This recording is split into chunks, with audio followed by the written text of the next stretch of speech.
بسم الله الرحمن الرحيم اللهم صل وسلم على سيدنا والنبينا مولانا محمد وعلى آله وأصحابه أجمعين بارنغال حالو كنتون ترينتو بارنيا كنترول مسلمي كنترول حافالينكو السلام عليكم ورحمة الله وبركاته كنترول كولا نيم بارنغال لبي خلر لندينغرا كيلين حفتان بروفنس لا خنا بلا باري جنة ko hasija hanalu konton barnya controla misilmiya controla o kola man tambi safa ko bimba sanko radiyallahu anhu ni safa ko karan sanko ni do safa ko marabu wala magallo mi nabe mutare mbulula ngon sanati le into hana wala dan tege mume bele kafringa ya alfa min hi fansoto hasijan tilo into hana dan tego wala alien o mo folo mu mfandi alahi masidia fangalati minje majigri ndafe te marala awa ko hasija hanalu konton magallo ni awa hana dantege awa mume bel kafringa yen karambaya anin jaha anin muslimo mume bel kafringa fasa kem be lonkuti asakem be mutakuti no boteje awa alay ba halilu jabi o fanan ko hasija hanalu konton hambe ata ku kilinga mo awa magalo nyimi na mutarim bulla ko hasija hanalu konto hana dantege mume bel kafringa yen no boteje mfande ala imam fa o fanbe bola fo turu hasija hanalu konto hambe ata ku kilinga mo hana awa yin benga yin dantego hana la mume bel kafringa ya alko fasa kem be lon kuti asa kem be mutakuti asa kem be je kuti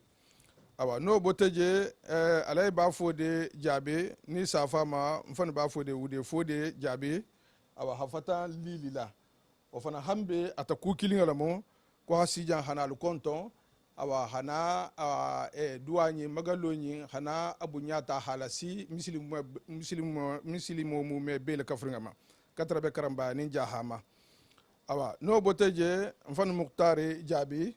awa ni safa ma ko ala muktari sidia ya o fana hambe ataku kilinga mo ko hasija hanalu konto awa hananyi ko bunyata halasi alima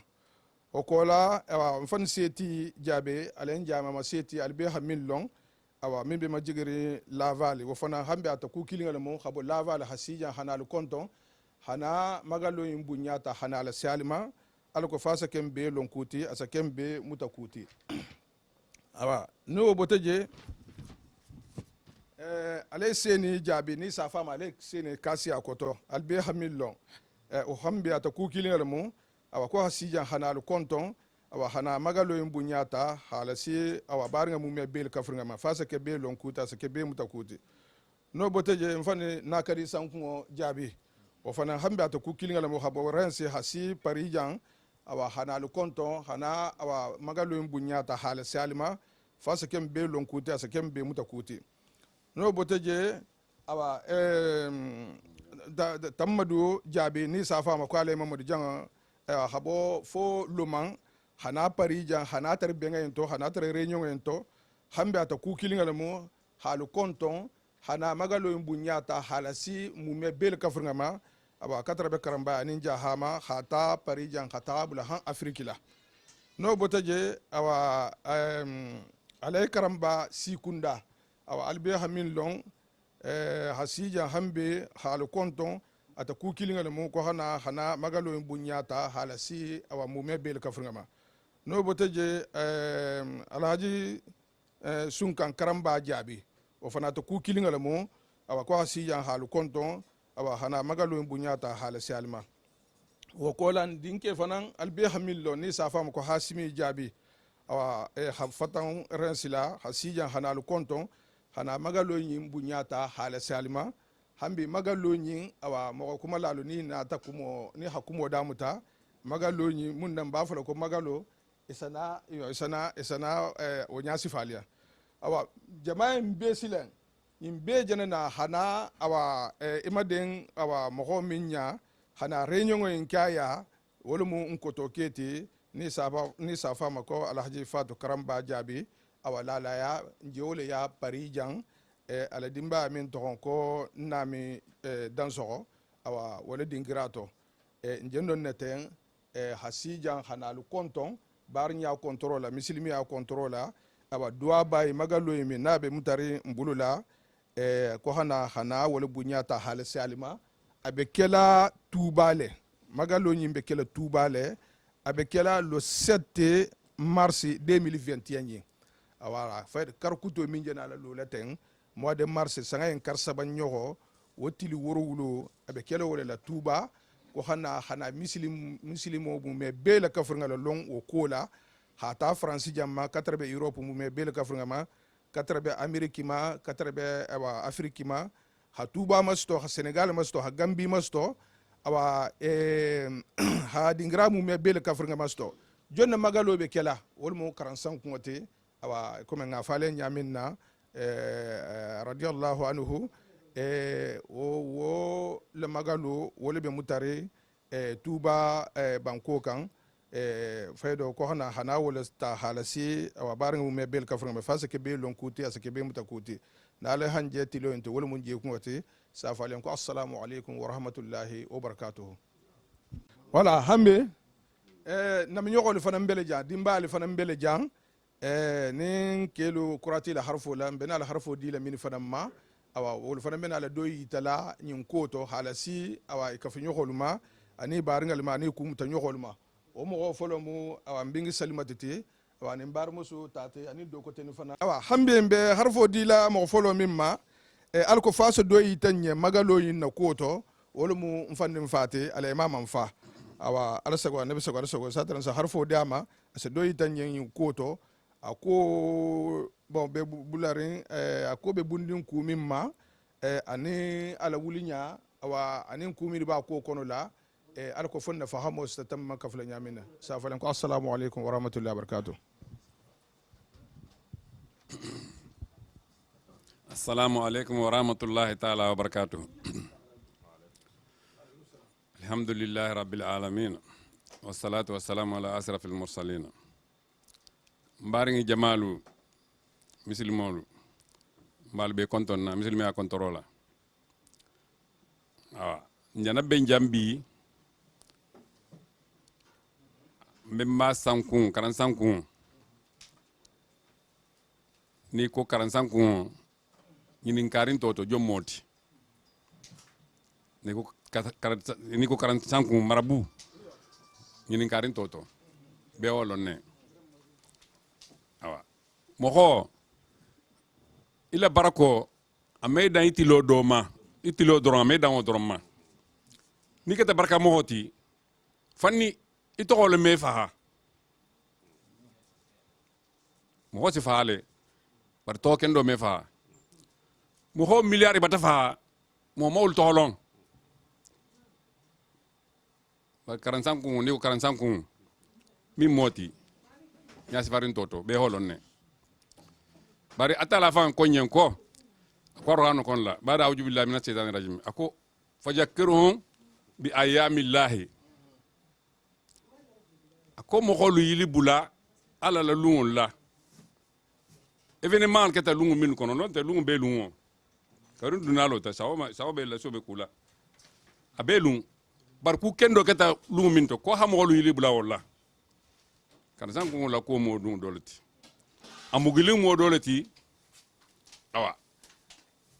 la tego min fanan keta ni am to min fanan keta o fanan lungo mo dolati parce que mfata te memba mbange nyala ako wolungo ate hafa ho kanule billahi wallahi aho fala nyala mfulo doron ako pereta fa wala wolungo kan san ko talun mo hol france ta la infamara yo tamadia si senne wala abarko stoloto kan san ko ha itul hata makerto wolungul keta okola 45 kungo a sene mata atata je fuji masoto ay ko sagi alay bam fa ke balam ne malama ha barko taja minna atel tata no fi anati o keta tampule tala alay bam fa ke bama haketa tiloti dunia be halon ababa barko ababa duata arfar tama o kono la yo karamban fa ha tuba marale ase sambi sabani ko baba adua min kay kan san ko alam to atela tawa no fe o fana keta ala bam fa yen ku dolati akata tuba fana yen ku dolati lu menna ni ko kan san ko kay batabla ka benaring yo ina ta fo to ma en fata madi yo ako kana do hanyonye mo nyala ha ko mbe mun kunna delati Allahu akbar aho bangele wolum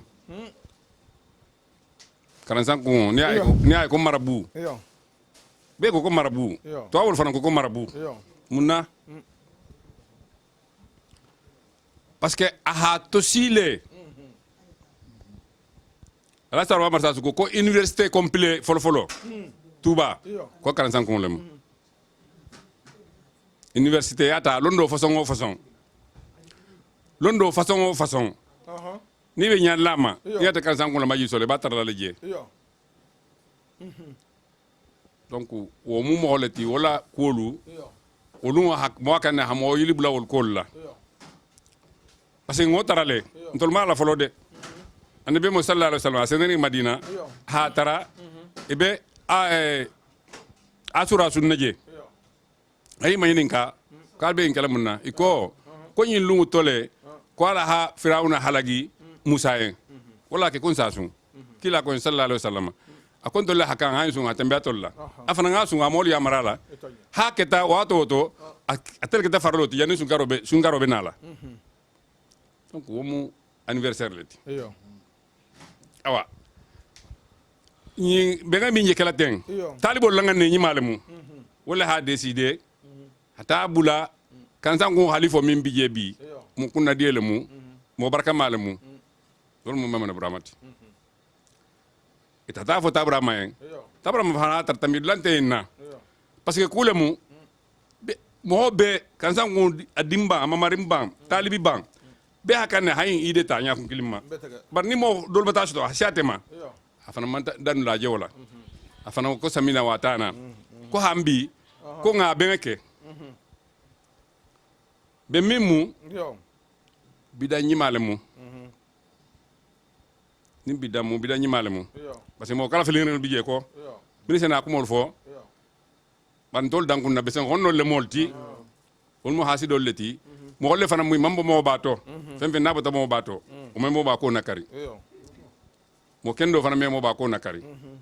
donc ni nyi mu bidanti bidanyi malemu hata kabrin kila tam sallallahu alaihi wasallam afa man fen fenke nin ku nyi malemu ni mol hake o be mu bidatu hasanalti donc janna be ngol la jang abekela mois de mars le abekela toubale bar fo nga na jam fana nga bari la long ni minu ku hakilin akoto hibe la long hafum be mutakolmu hata la gine ma folo yo hata habla Sénégal la habla Gambie la habla Guinée Bissau la habla la Guinée santo ma fan wala yo kan san ko ala talibo yo tiligi fankilin be abe bijele talibo soso banko kan abijele talibo batal san fe ma fan ko duwari ntolo talibo jele dubama ngi jele je hata kisidu ma fan maningalu ngo talibo bumbala jiye donc ni wala ko wulita yo fo nga a itambaring la fo ni be dengal mo yo ne ay kay marabu yo yo ha molle kati a fundo hanyin karamba ding ke folo be yo aha be lamta ifalla hibe karang be alondo sto ate fanse wata londo in la ha kitabul busrake ako busra ya lamma arani allah minnatahu fi fityati sabat dari bi iyani akam bata sewa ala la hala fo nisiri amini tan naten yo fo ninkel kon la jang yo minu hanna lo masjidi fo majigo ni ko bela donc ate fanse wata talbo be ketatile kan sankon talbo be ketatile pempe nata tala majili solo nyimbe karantale abe barakata donc nu wala ko sita yo a talbo fente kerimbi yo bari bon solo be kerin donc hambi yo fo nga wulile hanlo haalo kan sankon a fatu tale bara to man fatu handu jani na hawli mo on tayina la to la donc mbenta wala jang hata la Guinée hata bla Sénégal la hata bla Guinée Bissau la hata bla Gambie la hata bla Sarlon la hata bla Côte d'Ivoire la hata bla Mali la feng nim bar njangol batu je ni na talibo le batu je nin kanun tel le batu je mbata be bunyal sha bema kan san ko ni haje to awul kay ko grand marbu ya fa en ku sha mandela bara la kundu san ko hay bange nyala ako kulum dole musufula hadin soto musufulo ndo ta ke do ta muso do nyabota dinke fe kadel tam dinketi yo o kito gata wolunde itata karansan kunya ko kito dumbe kala nyadi aki ana tiga fatoti ina tiga fatoti ako musu do ka sunye bondi aha bondi ha ketiga fatoti wala fa ha do fana ta bondi ha la fa ahi pesa keta gulatam ako li jakar misil hajulun sen Allahu akbar ako ne tam dingeti kala de bulu to wol ko gram marbu o fana man nakarke ahilo al ko li jakar misil hajulun sen benta wala jang ni haje jama dan tay maten jamano Kenya la hake wallahi non te mo wonte kunna jang bari bi man sakunda meson mo asia tol fam faram besira ni nambaro lato ba kan sango hormona bar ko fen yan na janten fuinto olla kan sango ja ngodro man sama de Ousmane Kosa wasu go min kama be karna be bo kala male fulake do franco mi ko la banna mimma isa lo mimma kan sango la ko événement lam ako ala inna yawma fihi alqa muhammadan la yawm tulu'u samsi bisadi wal khair Allahu akbar wa in fi an-nahari fa huwa eid mubarak wa in kana fi al-layli fa ya lailatul qadr Allahu akbar flake hayn bangi akom te kan san kunjela lumbenna akom fango banna salon moti sel barka ling fanan saadu suudu ti lolo mi mun saadu suudu o lanken malum no fanan akoni na nyo yitilo tole habi tiloyin o taki banna saloti ni suwolamu suwamu lertul qadr lati Allahu akbar adan sewo dangal joti donc am benta wala jang be akane an wuli hanlo in kola nga duwa janna wato te false silo sonia be membe nula miara la false silo sonia be hambi kuma la bijang ba sente wa fadan ta hadan te golla habibu nyaadu ngat assalamu alaikum warahmatullahi wabarakatuh yo barngal albata mfande mfala harfu leme alema mfa harfu meyita wa benga na koto katara be magalo ma mimbe narin tuba wa habe karansango la sagoma hafoko wo magalo wole be narin tuba le 7 mars 2021 awa ni ala sonta hambe be harfo dila harfo tigolma be na harfo dila fan sankon ma alhaji nakadi sankon awa fana habo rense hasija hanatari awa benento hana magalo bunyata halasi muslimu mebel kafringa ma hambe sa harfo diama bunya hakan halasi mo minima karambaya nin jaha awa nin kanun telu nin sigi nyохolu satra franso yita alko fo do tambi kaflan na fahamo mo yamina سأفعلكم السلام عليكم ورحمة الله وبركاته بسم الله أعوذ بالله من الشيطان الرجيم بسم الله الرحمن الرحيم والصلاة والسلام على أشرف الأنبياء والمرسلين سيدنا محمد وعلى آله وصحبه ومن سار على نهجه واستنى بسنته إلى يوم الدين أما بعد بارين لو همبي حلبي لدينا كونتون isa fo ko laha nkoto ke la harfo mesa wal mo alahi mamam fati atel mo dul hawshango la al fati jambi hambi atel jana akaro kendati hambi ko hanna kumo la joki a kumo men damta hambi jana la joki la karansan ko la magallo la koto menga kankela le 7 mars 2021 Fouta Touba bari isa fo ambi ata ale manfaha men bange o dhakirum bi ayamillah hambi mbolo kunna tuma doni aseke ku folotin toliya bari nyinte ku foloti dunia kono la hatugo mo se sewo men be soto sewo men a diabeti men nata gole ya kokoma kansan ko wala muto keta suno menti tuba obe to fo kanne bare analungo asene malungo futa tuba wala sewo bunya ta hasi ko beti o kamala mogol sotale mena ha kitabul ke o kusfal kama al farj ba'da sidda abul hasan al madini a kitabo kamale ibn abi dunya ha kitabo kama al khalil musini o ha kitabo kama o kamala ni kansan ko la talibi dingalu wona timira kusfa imma ita ko mogol bake kanyamena ita ko senegal ngol se sifa kele magal se walun sifayin ha ke lunti se nyo yili bula lumenna se wo mentam mita ha hatami to kutakutela saninga alfa la dente gola folo harfu kilimbe wo fola folo kan sankun wala koto mun sabula kan sankun fa lonnalu men ha lo nyama iha kilimunna iyo wala mo allah khboti iyo tibawol sama ko sirno iyo wala mo ko safil manahili iyo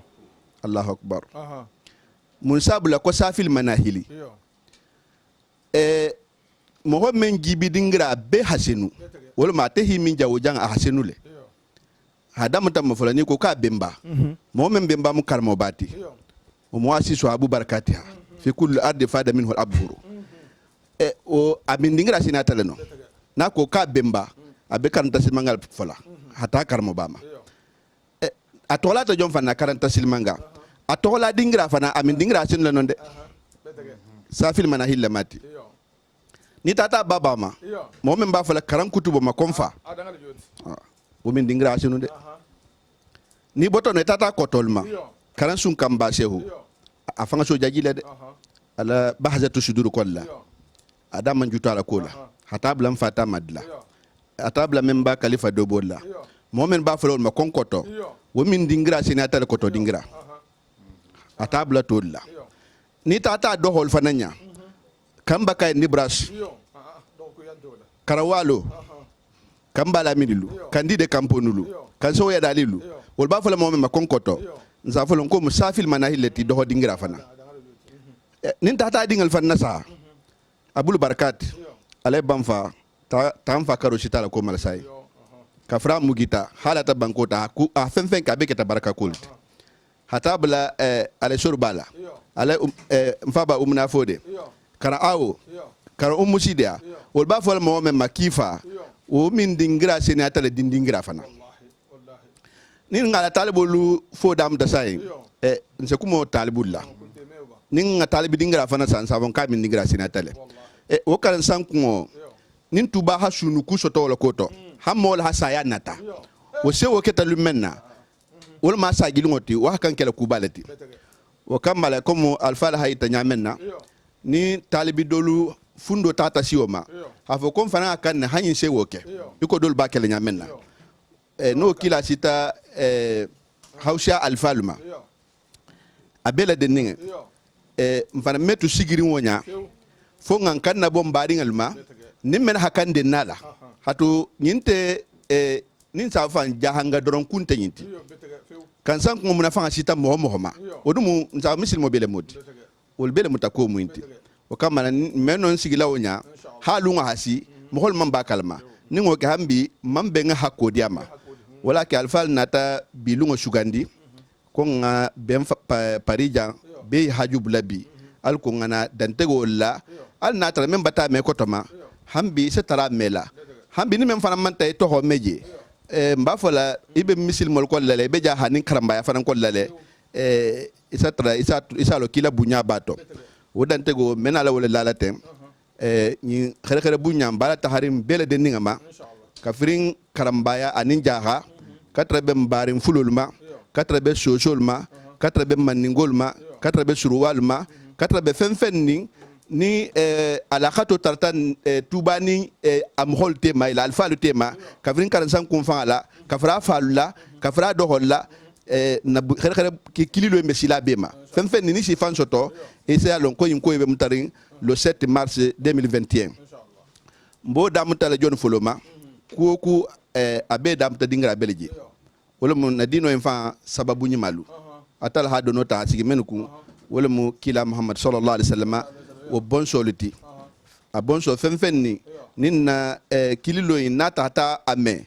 asalo kala khere bunya bato wala mu sirifolti sirifol fen ni kila bunu kelemu mbata bunya ndantega bele de ninge mbe duwa fana nyini nila akoto no botaje benganyi aushanga mayi na wuli karansan ko bon so mala wuli sanasiya anim bala minia wala hanyin ko la wuli eto la ko la wuli ba isa ko ngafo nyamenna ndul tamu ne ti doron ko ni mo bi ko to kula ifana nga jinnin keje o kamala hambi mba bunyala sagili matugum wala mo bala minani sanasiya même mi bele ke bati france jambi wala mo alay fat karamba jabiti nanti mbe contrôle taala ma hambi be ngay ko dantegaye no bataje mbe be ngay dantegala mfama dangol fananye karon bala bunkono dinke folo bon solu mbe be ngay dantegale ol fanna ke ba hata bula mfama dango bela wala mo fanning abdoulaye ti parijang no bataje hambi mbe be ngala sila buhari ngolma mfa jahangani mfa buhari bon solu wol fanna alfa men beja wala mo bemba la haji sifo maditi kata be buhari ngo bele de ningama no botaje mbe benga bunyala sila ka so yangolma a bele de ninge wol fanna alfa men be france jang wala mo mfanni bisriti mbe bunyala silama no botaje mbe bunyala sila hambi sankunyangoluma sankunyangolu alfa men beja wala mo alhaji sankumbinarti mbe bunyana silama kata be sankunyango bema no botaje karmo ba na la dengal lemu wo karmo ba la dengawolu mbe yimbunya khere la sila wol fanama wol mu jonti ko da ya madoti anin sawo kunda anin kaba kunda anin dabo kunda anin jasiki kunda mbe yimbunya dan tegala wol fananye ha fo kila khere bunya wato mbele mutakumu no botaje mbe bunya la sila soirée luma soirée kunangol fen soirée lemu itarta jango janni nyimbe nga bunya mbata alasima no botaje mba bunya sila grâce kunangoluma fen ni grâce lemu isalo kila here bunya be ngay nakoto okola dumbia kundangolu okola jawara kundangolu okola noba kundangolu be ngay bunya sila wol fanama okola sila kundangolu ture kundangolu mba bunyala sila wol fanama no botaje mbarin gasamolu nyaton fodea habilo mbala sile bela diningama ani fode genia katrabe kankam fode yama katrabe jalam madiangolma katrabe mba to mayangolma mbe yimbunyala sila gasamoto fana bela diningama no botaje mbate bunyakilinga sila fadiga kunangolma katrabe jahabi kunangolma 45 konfa na bota jammenna ila baraka dego dolo munyinti mbabu nyala silima bana nindinga ketati anala fulo ketati mbe ikontona dingra ulta imbu nyata halasima no botaje mbe bunyana sila kebe kunangolma kebe lube jawojanni ni khere bunya biye no botaje mbabu nyala sila minte kunangolma no botaje mbala sila tamana teluma no botaje mbala sila dansorolma no botaje mbala sila bajolma no botaje mbala sila fofanalma halasi damfa kunangolma anin keta kunangolu hatambi halasi darameni sawanel fanama mba khere bunya la sila fanama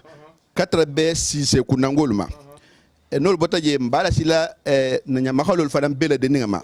hata jangha kunda dabul fatale kafirin jangha kunangolu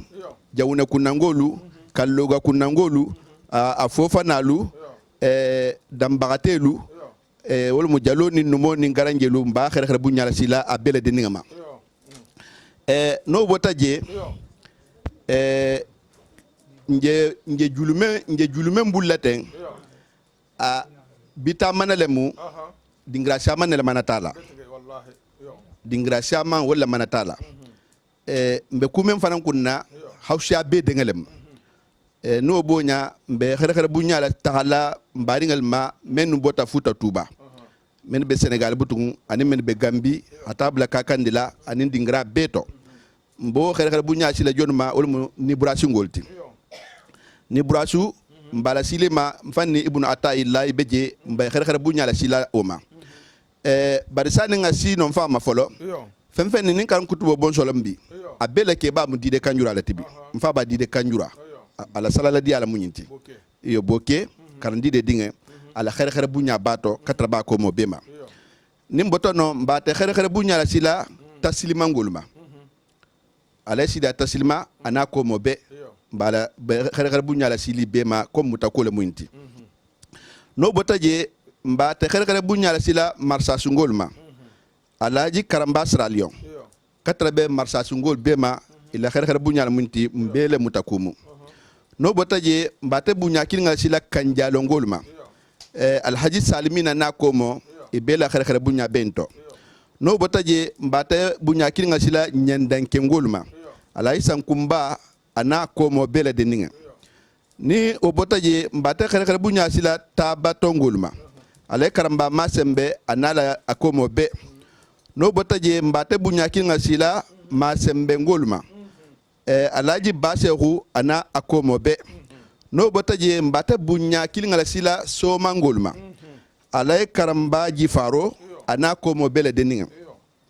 no botaje mba ate bunya kilinga sila kale furuto ngolma alay ba fode beje ana laji mfansu membe bordo mba xere xere bunya la sili ibele deninga ma no botaje mba te xere xere bunya la sila sutuku ngolma alhaji lasana jabi o fanana akomo bele deninga no botaje mbate xere bunya sila bese ngolma alaji muhammad lamini bese karan kanjura dinke mba o bunya sila o fanama ba safa ngolem no botaje mbate bunya kinga sila kudom pungolma ta kanjura ngo men beje kata be bari nga tolma men be kudom pum ba bunya sili bema no botaje mbate bunya kinga sila kawru ngolma alaji ba jabi ana komo be no botaje mba bunya kilinga sila burfutu kodi burfutu ngolma alay bakai beje o fanana komo be no botaje mbate bunya kilinga la sila bora ya talibo men beje ibela xere xere bunya bato no botaje mbate bunya kilinga sila ko jiwu ngolu ibela kujewu ngolu kujewu ngolu kodi yo kujewu kanyi kunda kodi kanye kunda ngolu abele de ne butu waninge mohol be no botaje mbate bunya kilinga sila dobo ngolma dobo dabo kunda katra be kunti sila kunda ma mbabele de nin kontonna no botaje nga soirel be la denne bunyato barhambi mbate xerxer bunya sila baro kunangolma soirée men beje anim bari nga men beje katra be jabi kunangolma te soirée kilinga lemu Guinée Bissau katra be tasbon soirée ma katra be korila soirée ma katra be marakisa soirée ma mbi bele de nin kontonna ha hokungolu fanan konton ha bunya la sima si se kunangol men beje anin dara men beje khibe xerxer bunya la dungato wala joti femfen ni ninja hangolem femfen ni misilmolem bata be xere xere bu ñala duñinto hata la Guinema hata Senegali hata Gambi hata femfen ni alaqato be tubani tema xere xere bu ñabe sili bema hatugo menu mutako bumba muinti o dolmo arapo kangolti araponka katra be sra leongolma la sarlong haftugo talibo siataje donc kula munyinti bele mutakomu ni sita ja ba kumala kutal be jam alay mamfa ana do holu ya harafe men dunda wala jenti hakafa to fanga la harafo ma ni sita non safo ko salamullahi alaikum wa alaikum salam wa rahmatullahi wa barakatuh Allah ya baran alhambi ala sago annabi sago ala sago hambi amantambe safa ko nga dantigo min laliya hafa ko awa maden ta jambe be mba sanku almune malama nol mukaran sanku ti al magalo mi nabe larnga ma tuba le 7 mars 2021 karo min jelola awa wotili wurulo sanga kar sabanyogo tuba awa abe kele nonne awa albata harful alla harful leme hata mfande mfama awa hanabula mfan sanku wala wala kuma tagode fula nyogo ketolati wala albati la harful leme ambe alfa dol fanan batana hanaka fumma awa walmu tasini ti bukhariya hambe awa mbe harfo dila harfo tigolma mbe na la harfo dila mfan sidia ma le ma sidia awa ko mi al halon nyaminna abe harfo be na la harfo taala harna ha tarfan wandi kolomu awa ne ha kilije awa ya harfo dama asila wasa donc ala sago nabi sago so donc jebbe min kunnaten awa fayde le bunya bolo to awa sa tare fana se do yitanya be ngay na ko to al ko fonna fahamo sama kaf nyaminna المسألة على سلم على سيدنا محمد نبي الأمي وعلى آله وصحبه وسلم تسليما الحمد لله رب العالمين الحمد لله رب العالمين جماعة في فينا هلرتا نكونترول بيشيلا بيما في فينا هافن شغل حسيجا حاجو في فيني هابلا حاجو على ما جارنا ألم بينا صحابة ما هنك صحابة تقول على سكون نفسه كمالين لسكو نكلام قولو نسيجين قولو نتيرولو nkaluntelu ali konton alay fatu karamba wala habul fatan telula ntendi alay bagalilu alay seni nal handi jang khana tala kuto menga dinna khana tala kuto ni menga kan khana tala kuto nakunna wulo boloto aninna nyata ko womunti karansang kong lakuo tuba karansang kong lakuo memba ba to ko kan kutubo halamun kan halamadin halamadin ni na kapata to no bala bar alaim fa je ven wala hata to ma hanura akilinga be fole ana ala le seti taka harfu killing mala seti jabila wala karambalin ja ay fa ala sankung kala malin jaha hajo menna misil molubulu badin ken lolubulu kuma sabalem afolo folo badinya afula nyogo alla ni annabi asaba nyogo e bunya bato ala sanko harfo ban nonne ni ko insa bo jaha ngoy fenfenye e bunya bato alla ni annabi anin badinya ay fakalale barante mangelo baroto nyalba albata fundi nyama bake ntol talibolu takara mbala kila yato kataja hantuba ka baraka papaye a baraka papaye ala ma si mala ka nemo sababa sawantema ani anna hakata fa si malin jate kendiyati da bankunyima nto tara ala bodila male inshallah esi da samo yenne si mala la barbunya hari motara papa baro hayitale ka be ala nyinina anin kila aboso tolale womunti halamali ni nganne seniyata ese ko wala nyima kelale ni kita wala nyima kelati yote ko konto dieti ni kita konto dieti wala si alama wala si kilama nganne senu falanga siale bar limana be mentakan wala falanga sia limana te mentakan ka fe do bele mengan ni hasenu wala mananti ya mislu mengan ne seniyata wala se ko wala nyima kelati ko papa sifalu womunti ajanga imena uliteng mo men folo hakilo haje mo solo tantu kan sangon ko mo konti men malo bar ana asenelu ngotuba asenelu ngotuba kam hol hakilo bula wala hafa mo akan hakunyi no wolungo wala mo ko sifati wala hakilo afolo ba ana ni na folo hakilo haje mbatan to lola mbe duala e surtout o tada ke bala amna ni saniyati Cheikh Umaru be duali yen hangal ni ma menta fem ni tarta into ni ha baraji soto ala ni telu ala kan ni ha baraji ko to sila ko to ta karamba ko ko halan narin kana ka faluma khain lan te gola duniya yen anin jahanin karamba ya ini mo hakilin do muru fengoto hali musuna hakilin to na ma fa ko kal sele kino fele isa do mo horon man tan nyala kam wala hatun nata fem ni misil men nyimale nim badi nyimale nin kan tan wala talibol kana bunyal sha bema inshallah ka dinning lo fanan ma men hangan ne la wuli adiya ko jogon toliyen wala fa hanin ko nati bi nin ko diati yen ime ku men non nim gon ko kon sano ne ko ka bala wulla ise lu afele wala jangan tolla wuli bi takar bala kila to kana ka falma ano suinke kana hafu ko men nabe bulari mbe dengale ndol fanan talibolu mbe alayin be kila mbe karamo baye mbaliya ni hami talibi kendo karamo wole ni hami karamo kendo talibole ni mo ila lo wawula imi asarano bara lungolung fi khafo abarka wala fana da salo ala bulu hadi kilama hi fa ita ala lungolung kala jongolo muiti e keta ita ke ku ko ninti bidugun al si yam fayma o wali ma longo ndol talibol be lorun wala la nindi ninga batang hakilibula afa ko be ala mbe kila mbaye silato nin sita jang se ku modan no ana so lam so al sako ni haje faransi ta jang ta karamba ala kila la jenti kana la si bading luma kali bismillah janni ma sigaro tili worowlo ni ala kita menna waseke be ala mbe kila mbaliye kan changun ko ami ban sibala bari adingi memen to kam bam fa dol sa fay ko umaru nje namo namna jembulla tubate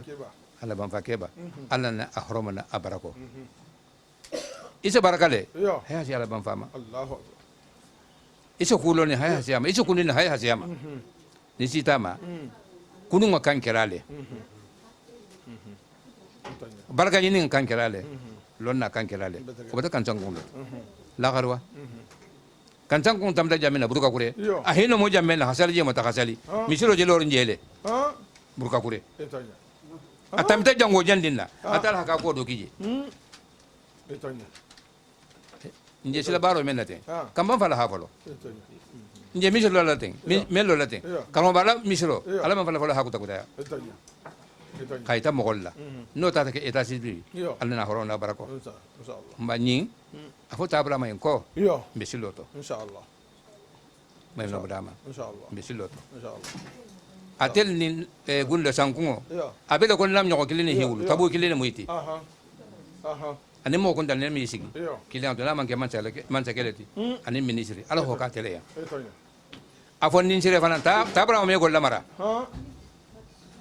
ni men nata ani men misiri wala tam afaya kombe ala mbe kila mbaye ala kunne dia ala muinti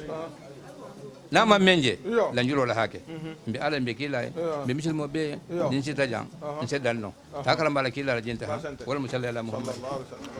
baraka jazakumullahu khaira yo hambe barngalo ala sagwa nabi sagwa so halu kontom man tambe save ko men dan tego la le nyamin na albata mfane ma sidi ala harfo le me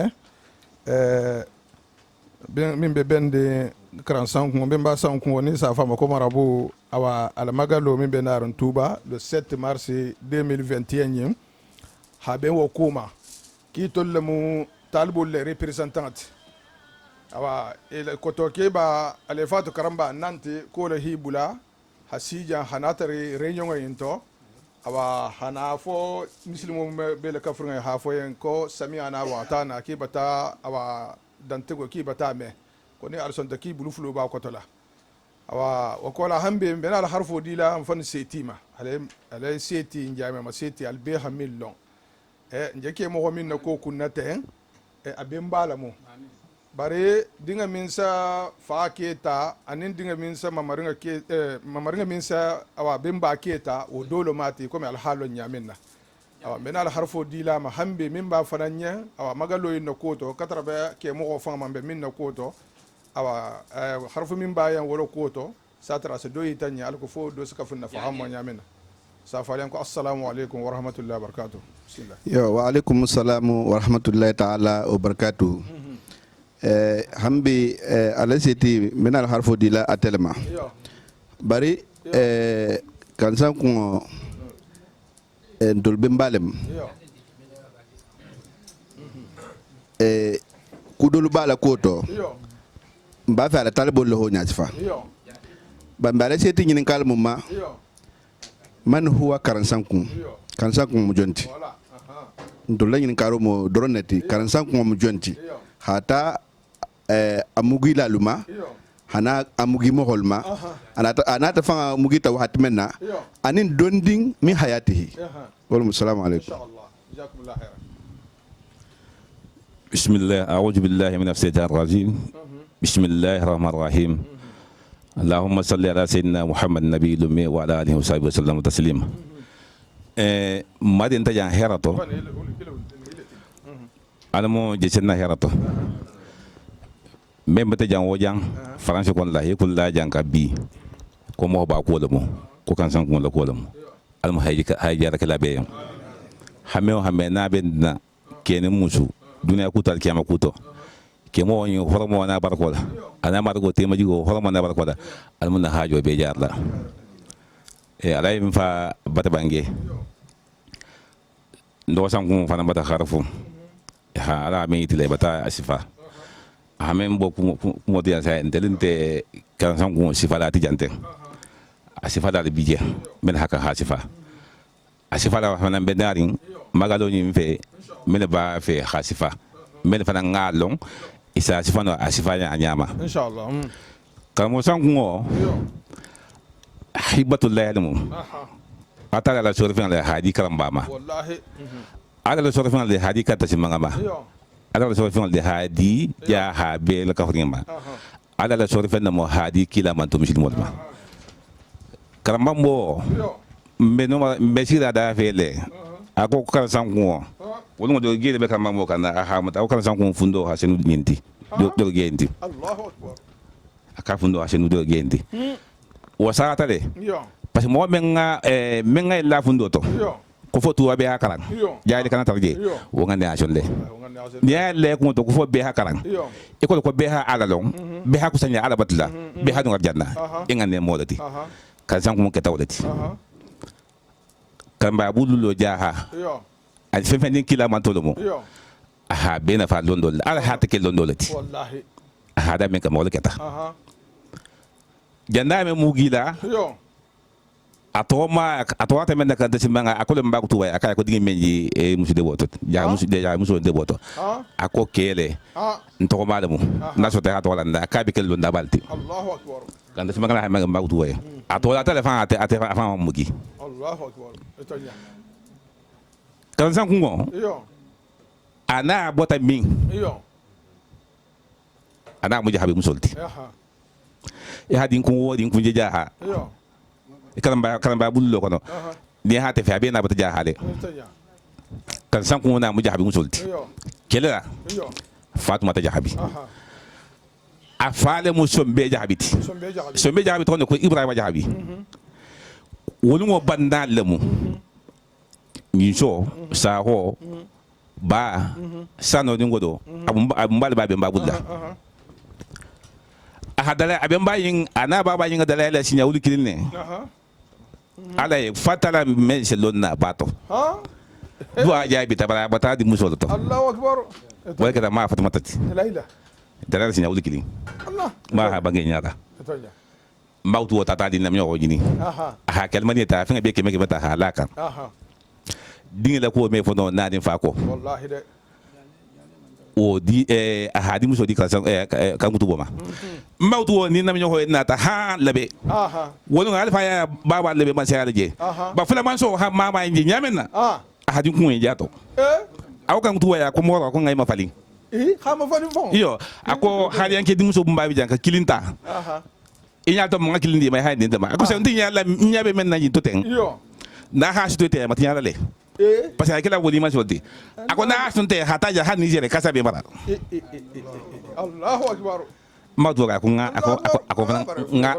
yo ako nga fana tata yimi wala kamao amugita lumena aha doko ma do ha ma fitika salo ha bun kun ma misenin aha ma fitika amma na islamic la nata akuna ke ko na saade ah o hata hamayle ma hamayle aka ko nake carte jati mindi ha mais so ma carte ji wa me la islamic fana Allah tamadu ko nyaala jata mamadou yo na bisum da lawal jang aka ko san ko hadiya baba yende hadiya da baba ya yo so mele yo aka baba ha banga nyalan fata dimba yo kan san ko tabi kan mutu la tabi ke ba do bije yo ala lan te bal moti yo a hobu la li sigar wala kan san ko la koto ah hadi sigar oke so ma na tan magtu waya magtu ka kon kala kya munje aw kara bo ko ngai te jele sibo ta halfa ya san ko je yo aka ko to mundi akite londo ka so soto alfa ya alfa na man sia asike wodi man soti al hambe kele ay so basa bangi ako kan san ko mu yusufi lati jamia yusufi yusuf yo yusuf nabi parce que kila man to woli amma nabi mo le tabu bi law woli satra nabi mo do le tabu do bala kan san ko mu yusufi yusuf tabu do bala parce que adinima ane hay yusufu je sinya saba abe si bola la na si bota la sa ma sa fa ba ya ko ba ko nga nsi bota yusufu la ko ma to sa ba nga ko san ko ni si bosa hata ako ma fa na be ma ba ko la fen fen so ta kisa be so to ako ba no ibtila wa men nga so ta bi so le Allahu akbar wala ke mo asu ba sa ba nga ko ke mo ni tuta hakilo le kai mutalle bra ma wa to lon ko parce que ba hay ba nga ene kan san ko la darajo na la madiya la hatu to ba wala hamta islantal parce que wato ko la mo kuma asifa ko jamaati ma asifa islan ne e kan da jama'a récolté contre wala kita buta kunti iyo ibe mutata wala so ma balu kan san ko wala ala darjo ta man se domin de ma ha me bagenya lundo donki salun mbe bu ma kon la da feje ako ko ni sini mu banda saloti so to e sana machine so tabi ke ba be sima de bungo no tunjina sinya wulu sabai so ko kila en fila wati fala me sikam san ko nyima ko sare kenye khasi bundala ne ma mo kurata futu batola kan san ko sino mo so men kan na hino ma ka so sina no jaba sata hata sare kenye hamdulillah je so mi do no abu hakilo ma bara sikele samena sile kuma na maten hakila na tuba ka bata tuba salo hibaro be tuba kuma ndala mo ako tuba salo hadi kai ma gidi mare ka benari a jon saldi ma men ke tuba fo dinkel bulu anata ke mo wata anyala suo kan suo sinano hata suo milo no hambulu dala ako ke halaji ko interdit ko bi ko wala ko bo e kala kala no suo kam to sa ke naja ako suo mu dan albahim wolti na mu tata ko masibo seke akasi fendo dada hanati ke mo jini mo bende wala ke tamakerti maker na nyala maker to bi hadi ke bo ma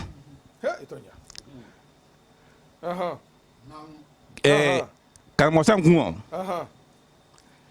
wodi ele mo futa diwani ko non te relation ta adia be lo na te male parce que ngo le to bu mbale je asugu ma da ku je jama wolu a jama ko la lo na me ka se wona futa ko la ka sa ko na be ha jongo ne senegal fana be betenne hata mali a lo na be ha jongo atala hay kai ne sie manja fa hamponde ba sie de barkata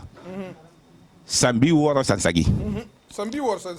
sambi wala sankilin a hoke bantoto sawara la hoke tuwa kasola tuwa wala bulu sambi wala sansagi asiye kan tawla ma londo yi suta taw inen tawla kono londo suta tawla kono adama din jama'i mo kemeri wo kan tawla kono la tadi fo ke tawla kono la wallahi wala inna allaha yabsutu yaqbilu wa yabsutu fen kono sutu atala sa janya yo bodo bi asiye manja bara siye ko no habun sen kebe soto latile voilà kan san kun kita wo mo sifaleti hada hake karamba na bon so ludin jaha mume ni kila man to mume be hibatul de sorfeneti be hi famuna fala mo hole mu e kafundu la senia kamala ni ha kon isakalagi amen bo danka ami mo danka kaza ko ne ba mo danka bara ni mo fundo siniata ni ha kon tras nampo sawi ma ke mo bo nyare Allahu akbar afundo la hasidu be ya donc o kala san ko la ko wolje mutarin tuwa be akilin to jahabe hakilin to lagine be hakilin to inshallah fatafinna fa be hakilinto nyin ko atala ala shi da men bangi sa wala kudo bi ngani sarbe dale ba atala sa sabu ma dun dolo to na ha dun ato be de ngala ha mata ku kilinde hata do ha nyin ka ko ya sa kamu gita sa wato menna iyo ka son ko amo gita iyo da to menna nga sa fele aram salun aramso yo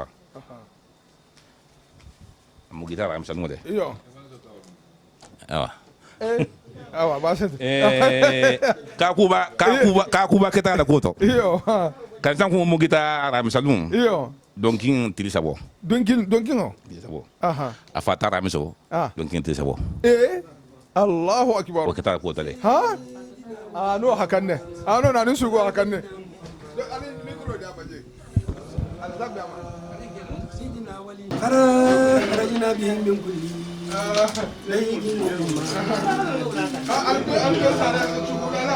خرجنا بهم من كل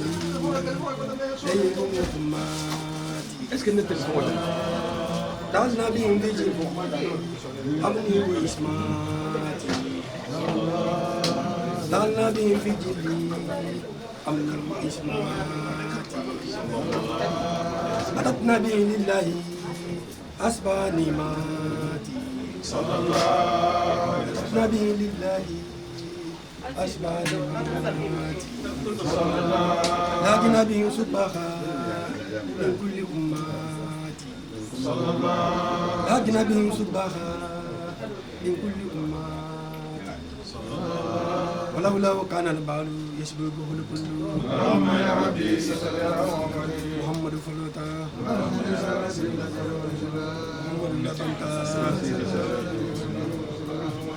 mbeda kum bento kemo amogita aram sanode wole kayanta 1858 anachara 1858 le 15 juin kazo ko mbugita wala 1858 yo tuba wala hamuta arabiul awal atil tanil lulo ufana kita aram sadunde yo aram sadun wala ihabula aram sadunde yo adunta tuba fa aram sadunde yo yimbe kata tuba aram sadunde amugita ramiso yo amugita ramiso amutata ramiso ya muta ramiso Abula ramiso anta tuba ramiso yo afata ramiso iyo karam sa kululu o ala sa mo ka san konta o ka tade san ko ayin ka ke John Botato kan san ko din muhang ani lulu awol mugi man lulu din ke tan ni nani di musa din kidi din ke tan ni nano yi din ke lulu le baluta kono do mambalu même lulu même baluta ni ngol le mata jansay wala folo keta morke batara bamba afan ko men ma ko nema de ibuni yo kala di beto atonya di beto mude parce que wolun to mo men si sanji tanin nane bota tuba tundola haju sofa bo tuba sin tundola ta han kakandi habu kakandi ha gine bisa wala tabu gine bisa wata Senegal ta mata botanya baba nofe ale ban falmo akanta falo ko nema de ibunu wallahi santan nana sie akatonyo ta ba no fe wala yake fode akwala alaba mfa kamu me be jusu ajuso ba lele akili ala poto la ilaha illallah wala ma dim folo ben sabata wala mo ya donc e mo jando bi jamin mo ma yo iko ko me ma stafa duata en jidi ku wala ba jidi ku nyaadi jidi mangole akan sanku ma de din sabata bali ala hasuto sabati ahadin mugile yo ime sabati kansan kun dinna nyawol mala ban fati adin folo musa falti kansan fa topa usagita fulanyo ma mo fode karam tu wona kilin isa ma ko ajana madi ibe ha to dale fulanyo to wala sabanyo ma agiluti agira si muso menta agiri gasi di muso wa din ke men so te ha to la bitan ke ko agilu sabo mbe bantale afundo torata yo londo fele kitabo be ke ka jomba ke tala wo benta ah hajun nan data o woro saga di me makutu woma iyo aka ko sangun ko ta do nyal to mo ta hadi fa ba makran stafa do aje mo wole kan to fangal hayam iyo ala ki tamenyo anda ke mo ko nyo benta wolti aha lulu a wol ta ma sa fata ka ko baba ko na ta ni hadi do anye foni ni sabati aha ma sa fa hasa akwa ko ba to ma parce que to ti ba wala akwa itu ngake tantinu ah iyo ako bala tala kita ina la ba wala kunti kingo killing asa ta se fendo ase na be bangi o masola killing ta se bangi o masola o ame bangi me adi dulu embe kati tati non de dingni sotale dingni fana tema alay ban fa hino to la dinke me de ko mo kuma mahili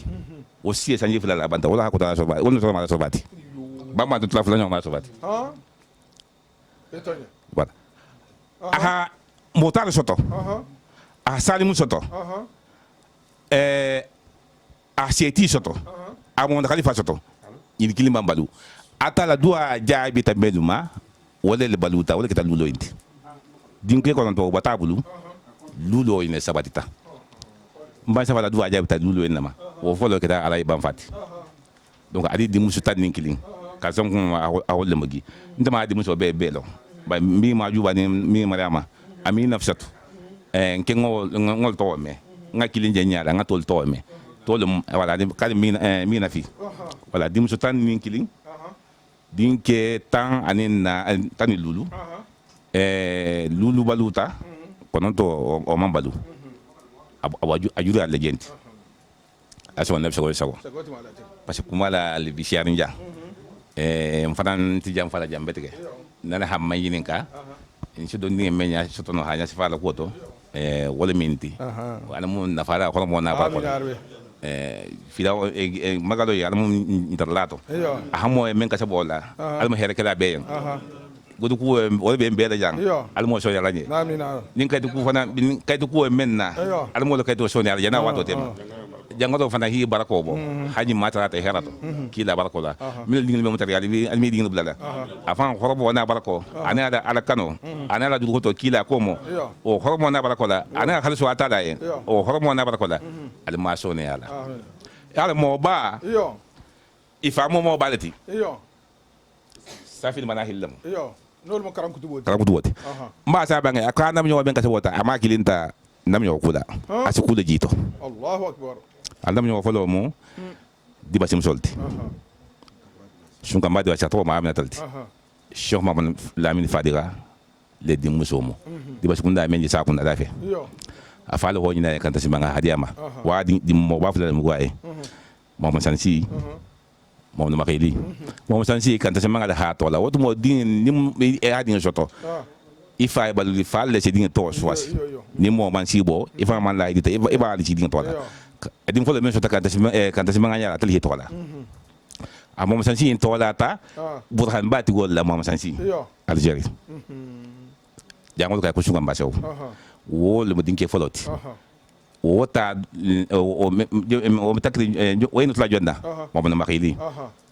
kangu to ho tola somon makili la gadi wuldo silsila to ke modol moti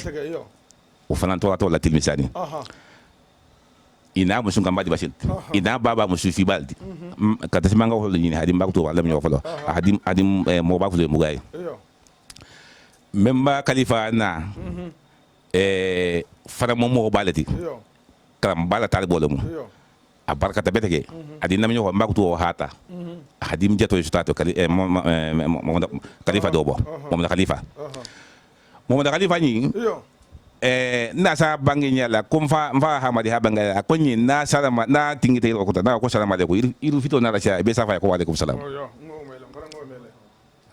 ba ta man aman jidi ko ma sone ay betke adim su fula dinke o le ni ka en fata mbam fulanti bo dini ma banta o bantale la hedol tata yen wala to jidi ko ma sone ya ato ma membe sahili ani membe kunta atata le je hiyura bay kayen isawante lu wulu tale ha konte hiblu dable kayen ko batala hedo tayen ati wa bon so kilime du nyama ati o fefe mota fate de kilime du nyama e ko wala ke ba ko la 4 francs jiri pour masonia yo wala sayli ta fan o hakol na ba ko nyola ha dum wablu akan to ma ko indi bulola ako jama ci awsa ke man ci fonte ni teme fi joma kam to mo gital de nam abelen do bo wala yo kan san ko si bo be takin kan san ko be takin wala pani laka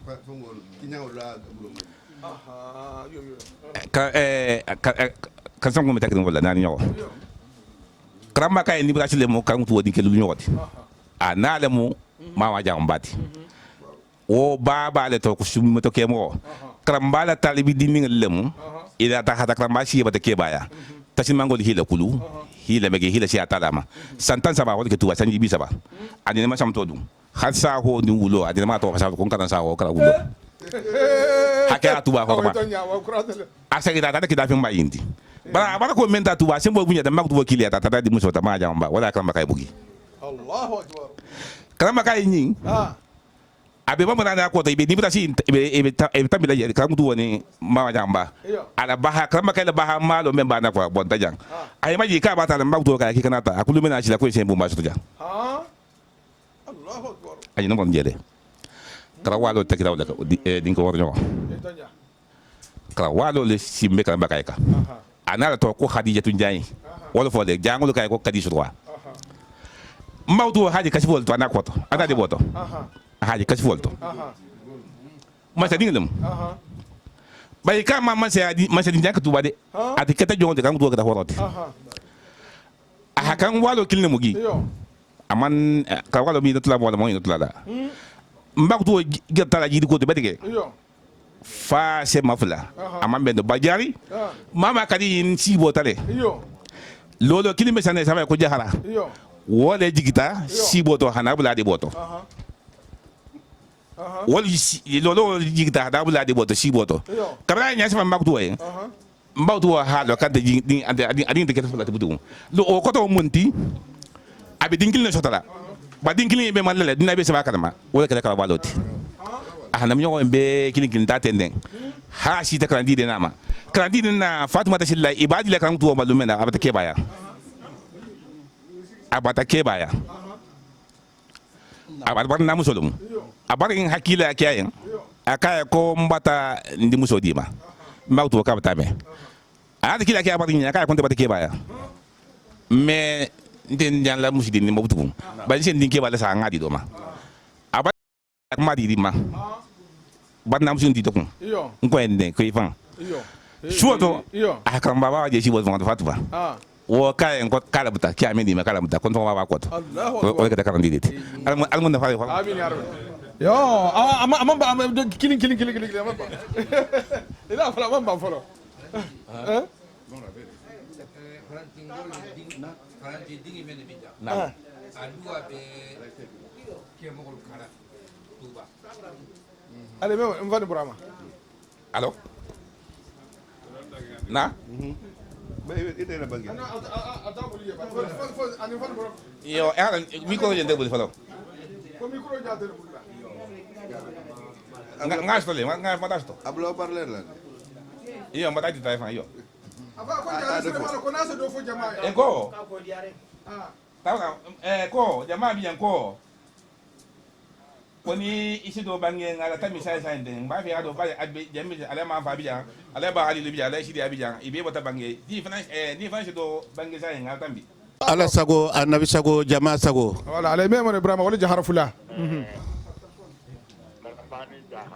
karamba ani jaha ali sabarde ani muslime jama ka sabo membija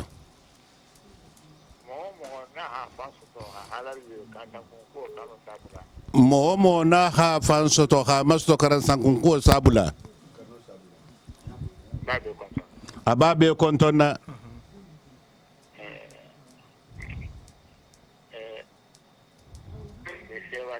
ka be sewari betege karan sankun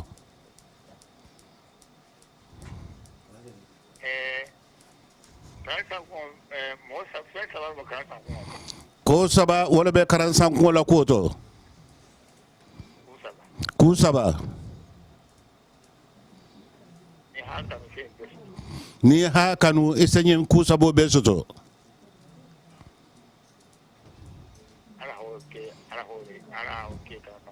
ala ho kele karan sankun ko to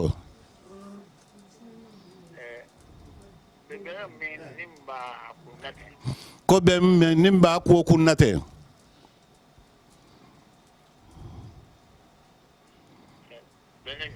bengani hadi ala hadi kila hadi kan sankun fawaye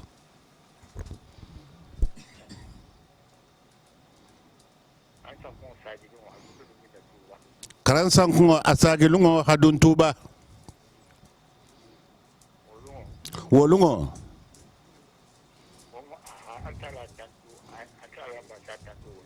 wolungo womu abo ketabulu ala tantulum baleti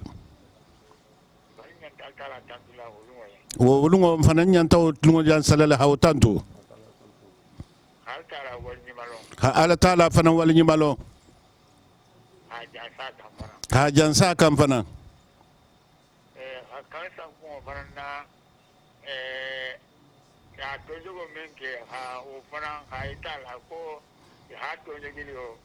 ko to nyogo men fanan ketala khayta ha fu fanan ka to nyugitale ni ha mo ko to nyugi ala la wolio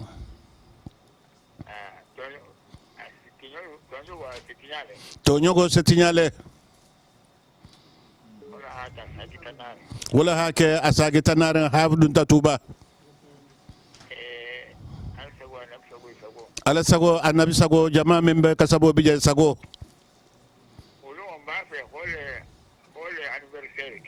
comme ba fe hawlungo hawla anniversaire ke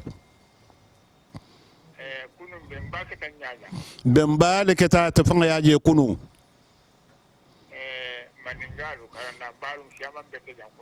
maningalu si kote nu karana balu wolle bentaje kunu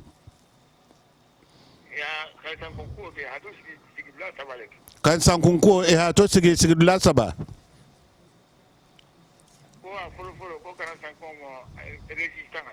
ko ha a folo mun neti resistance be mema ko to babu ko to ko resistance nemu tibabu lano ahiba wala ma munna akana munna abembana ta dino mente akana na woto tinya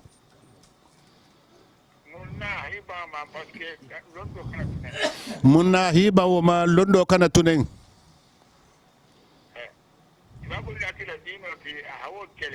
tibabolu na tila dino te a hokele e ha mutawala la killing janni ba mutalafana asio sanji talulu anin saba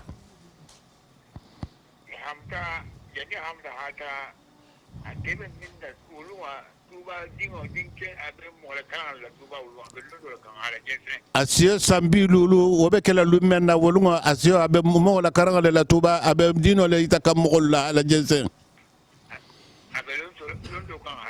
abe londo kan hala jensen iha mutawala kono itatati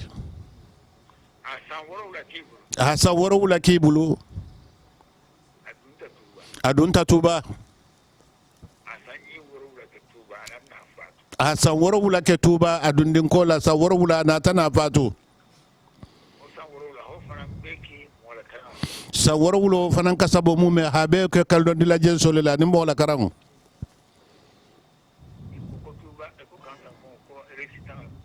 e ko resistant le mukiling aflanjao ko karan sanko lonna la mu men la tala londo la me barata la londo men barata la londo la asabanyao nala kitabu minike ana kasaido minike no le mabele lama na kasaido lama so si baba ma ani ha kasaido minke tasawufo siloto na zama fele ngatara sufiyol zo hatasafu men ke sugo men ke ana kitabo men ke hawle la saga to la ba ina ta la saga sufiyol fanamu ina ta fo fanangu ina ta lo fanan ko se ko tarbiya lamu ni ngayin ku sabo ngayin da tarakaran sankun koto wala je takaran sankun koto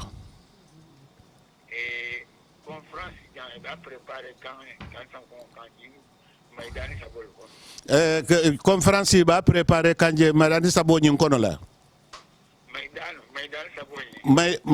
Maidani Sabo nyin iba préparer la kono a folo a tarihu parce que la Guinée tarihu mais ça fait no 45 ngoko ha maso mun fe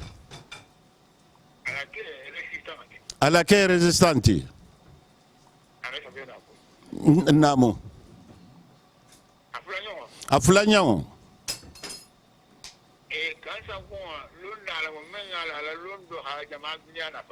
kansan ko lonna la mo lonna men fana mo halon kala londo ha duniya na fale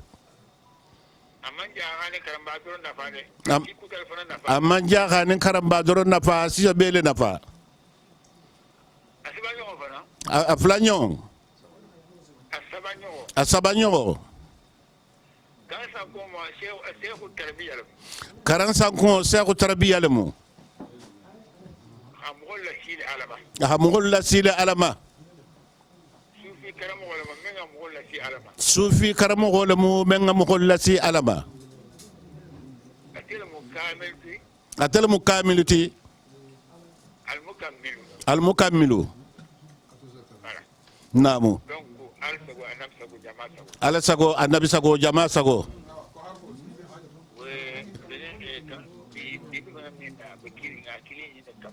awa ko bi kiliro kila wulita anyin na kama kombatame kabe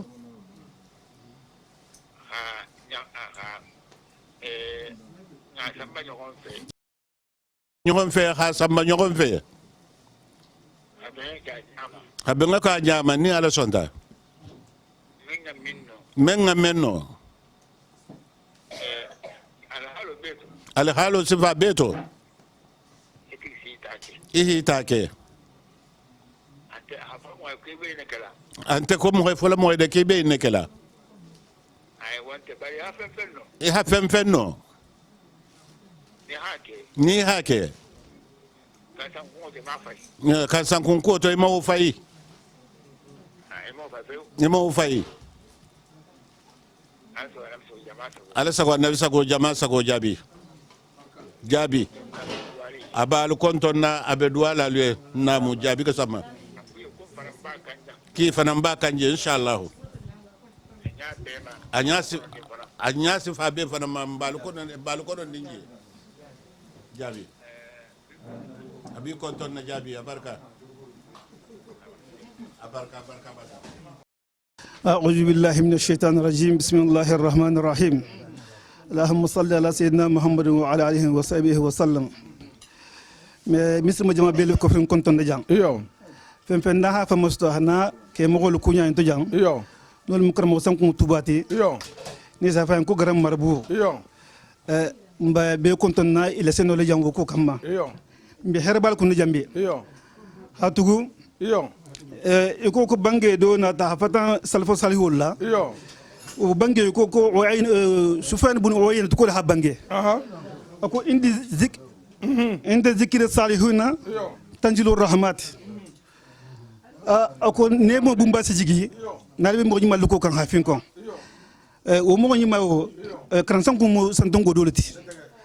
kransan ko aluko me ban sefala hatugu mo manka al munafama ana faji de belema hata kabira awa kransan ko jamanu chita hana bul hanjani duna huli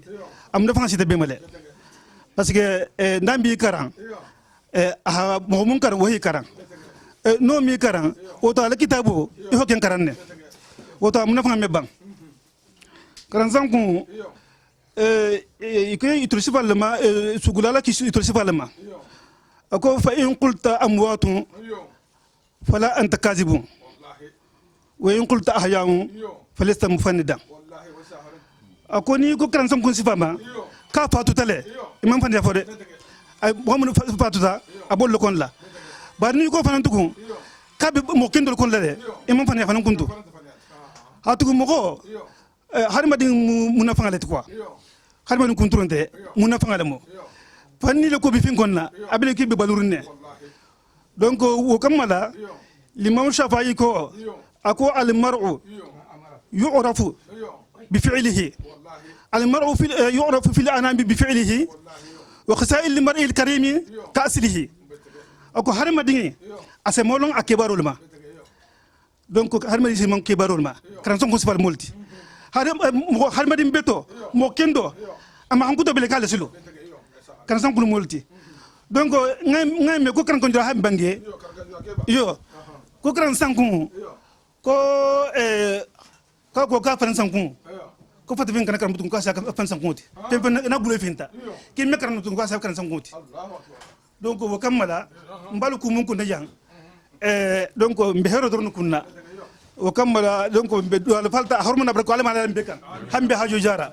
donc kuma jamante ngulu ntadula hajang donc wo dingrale bu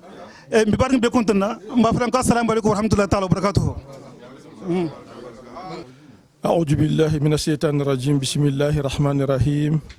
والصلاة والسلام على أشرف المرسلين سيدنا محمد وعلى آله وأصحابه وسلم تسليم السلام عليكم ورحمة الله تعالى وبركاته جماعة سنو نبي كنتم البادي ngolo min kata alhaji karambati sikunda umna fodea hal konton uranyina family bijang anin bembalu anin nalu anin tatalu anin doholu mumebe hal be konton naba nyama ndol kuma fo dulante janti baye falu kumatale nkotolu kumata bembalu kumata yo bari moho fo kuma hatare de se min fono ntemu kilati min fatanta alfalla hakata 45 kun fala khalifo la bi min be 45 kun lo guloka min ketam fati alhaji ibrahima safamekum alhaji maymuna ibrahima kunun ko hankilile kumoñi insumuntala nga ni ala sonta mbe benna jele nga be benna jele baye nyinka ni ha mo holi kili bi jamanu bata falin fo ko ha expliquer mo holi en ha nyasifa ha te fatambo fana ha kilin kililla kadu kuta kerin contour la mantara minna mo hobbe mebe no kan kilinto fo dole ha son dole hibang hadiya dolien ha gwa dolien o me bayino adamadiyato yo bar kula munyinti fandi ibrahima ana doholu min ketam fandi umusankoti maka kolibantan wana doho fandi bafode maka kolibantanje hata bula sikundal alaji banfalu adin tatal mume be fenfe nin karansan ko bon solomo ko khanyim fo mo holien karansan ko le magallo mbe kerinten mun nan kay magallo pourquoi ngaye magallo parce que faut expliquer mo holien ja hamam magalli kulon ja hango mam magallo ja hango mal mimu magallote kam fa mimu ja hango dol fa malon yo bari adamadi ngo kan be mu alal tati adamadi ngo si yaha nyohondale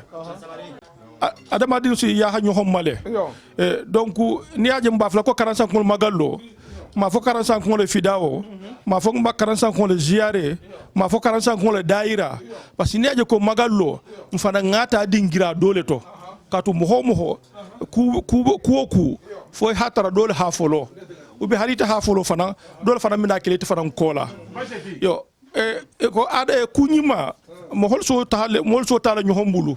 yo mohol so nyohon ke tawolale andi so nyohon ki yaw fana mal fana surtout na nyohon be fana mbulu ni aje ko 45 ko la magallo ni olfu kannomo magallo ni olfu kannomo 45 ko adami mo harnu kilinti min ker Cheikh Ahmad Bamba radiyallahu anhu Cheikh Sirim Bamba almu nema kelay to le jamano benta to le fana benta to le mo sifa kilum fananti to le meke kilum fanan kunna wala mo xol karawata ni tarbiyatoti nasara lu ala la tego kan nasara lu borte bele kan himbuta ani ñu xon siamawlu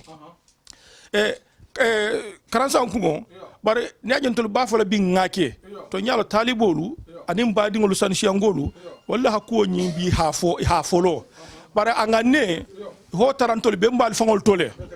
am ngane kaf karansan kungo dullugo tuba o nyanda kala kutile ntol fa la wulu ha tar la be mbal fundol to bare ya hangol se min foto muro mi akalo masano mo ifangala kuo tumo le fami ala wuli no ni hala wuli nyaado nyama do stage jo no nyaado nyama watara manke woti katu kuoku bangela al hafo janne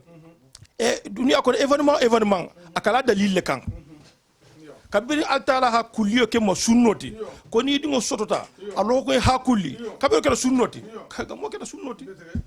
kabiri kala sunnoti anniversaire le kala sunnoti kabiri kala sunnoti siare ñu le be kala sunnoti parce que sewa kulamu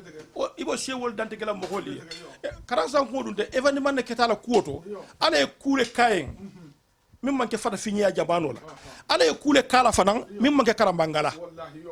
ala e ku kela min manke karambangala ala e ku kayen min manke fata finna est ce que normalement o ko nyanta jura la fama nyana jura la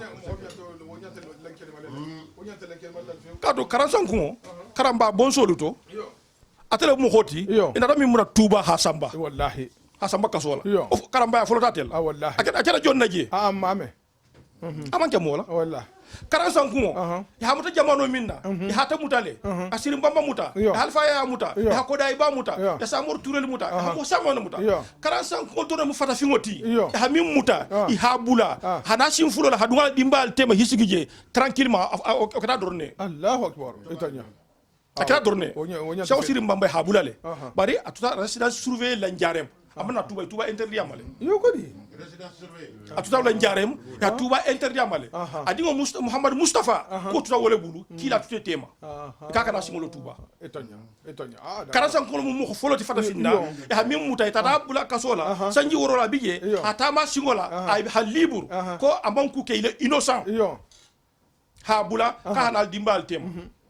abota bungo mena hala sago bungo tugo est ce que wo kuo nyante kele événement fama nyana kala kele événement ngal tele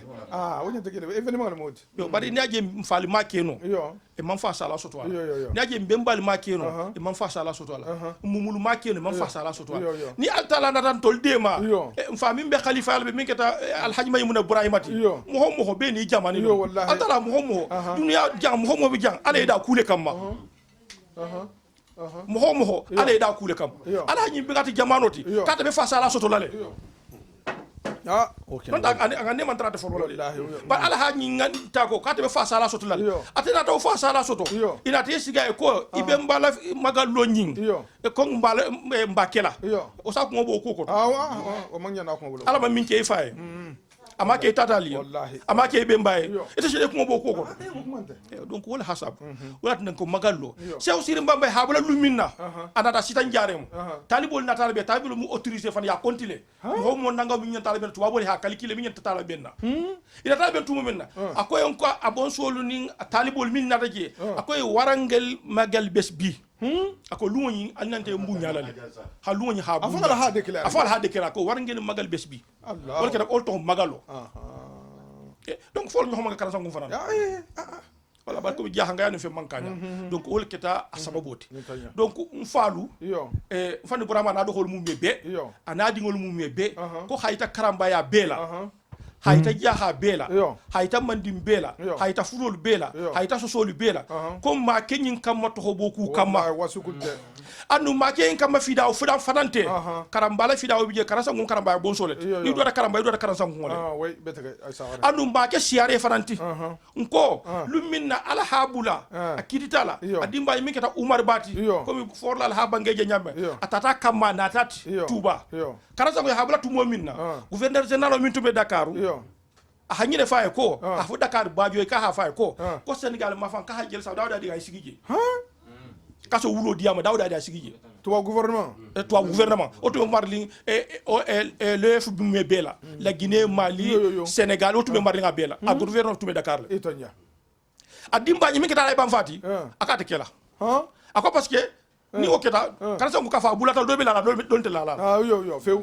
batar ke mo fon afundo mena bola tuba kan atu asonta bala ba fa mon son akade kela akay bota dami bita sakila foji akay be sakila foji donc anata fo futa tuba o lu nyanda jura la fa ba nyanda jura la nin to ni jaha ngola jaha ngayande donc wala donc anata tuba donc alo dungo tuba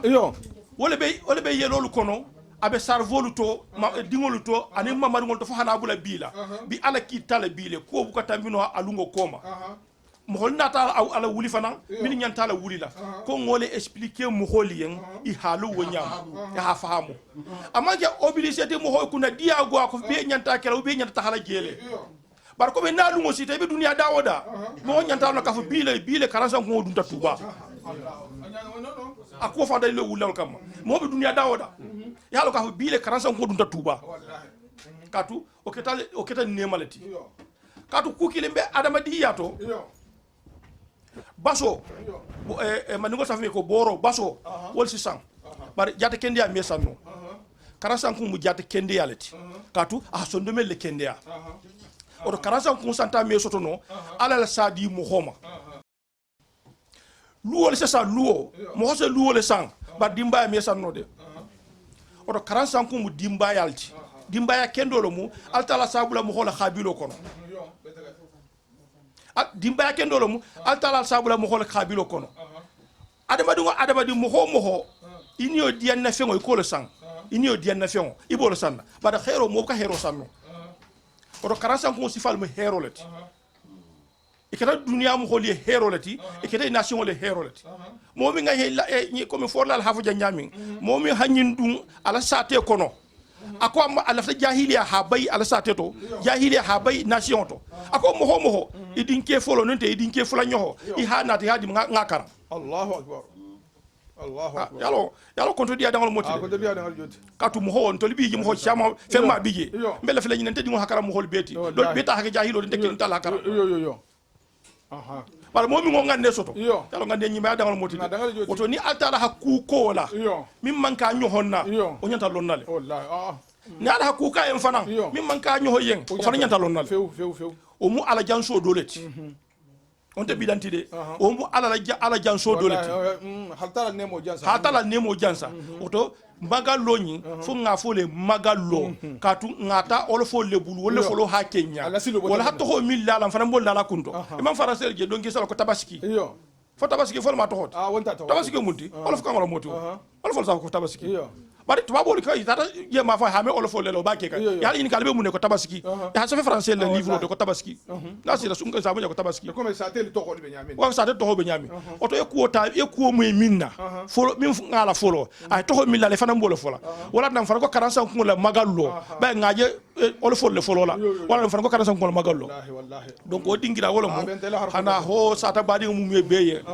karambaya anin jaha be sago mu wala bo ni si da jaza be ko assalamu alaikum wa rahmatullahi ta'ala wa barakatuh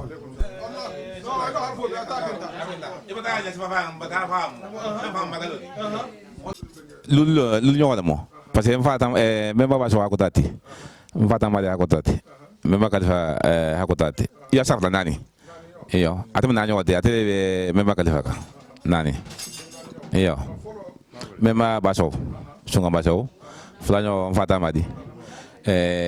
sabanyo memba kalifa membe dobo nani ñoo wate iyo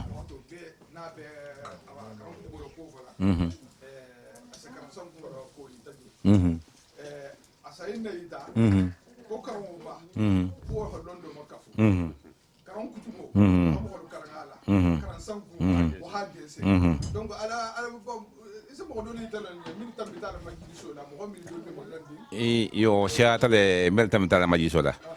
parce que afan din la so madoti bo yo ala mal fo de madin do madoti akoto din devant bema ala atel habe karan akoto din lu atel hibe karan ne sankunya fran kwalla kuma do siata je a hamen karan kalma bullo hanan kwalla asiata je asiata jaha me abe madan no a hamen karan donc osama fana ha asugu osama ha tarju ni lafta kan kan fa la talbul malonna ala nashru ya waqiti wala sagade non de memba kan bagi wala nashru miski wala sa ka son ko tabi kumalo be to bele o kwanda karamba ni jaha a mel halon do ni ala maji soda ifo ngota e khasoto donc tabi le ban fan keta mel do wala mo ala nashru balu ni ava mal fodelti parce que na ko la habo tiba wala bulu wala karanta ala nashru balu ala mal fodel na ko la wala karanta beteke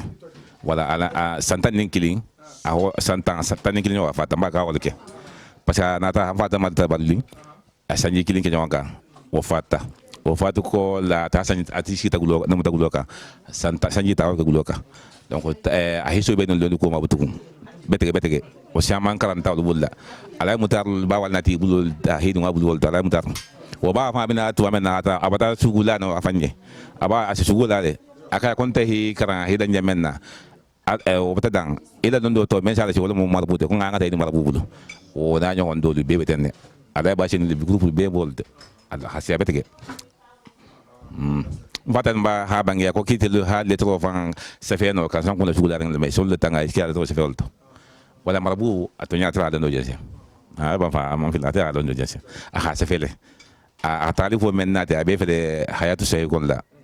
na sura hana raso ba taite abumba akuba ko do fana manje parce que mal sanse mengan soto ta na tibu nyamano do mo ntel ma relation soto ni nasara ni arabol tema na jamono woto mo relation ten ni arabol tema ni na kitabulu wala na kitabulu kalafiri e matape ta hijani ta botala dolti wala kin men ma sota e ken di e getta men ma sota aso ba hol to wala ala fango ko la sugoni kulien chalu adfa la diwano folo filtale fodi ba saron ni e ka soya dali ni ka tonno silal ani me matura gemal ha diwano men ni ha tarju o filtale o manje bo dokutal na tema dinga ko ma bamba ta dokutal ma dinga ko ma wala ka diwano fulanyo de men ma da kal fabulla wa e o fana sunya da kal famale iyo aka do la fuje maje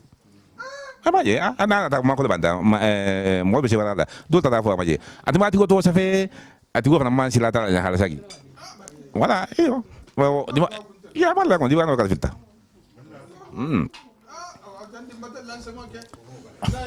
wala iyo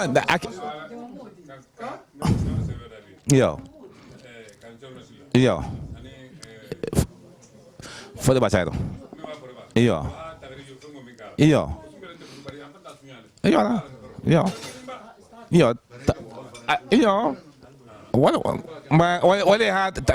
wala ansoto ala tali fo be manje bon ak tawdol tumen de bulla tambi wala wanlu awo ke figi allo to wolu be mulla na la shugo lu ne ka fa chulu kilo ma su figi ta wollati donc daji go lo be safarato je wala mum wal kem min se veta ko nyola wolu be mulla je mo ka hikala ana la shugo dolu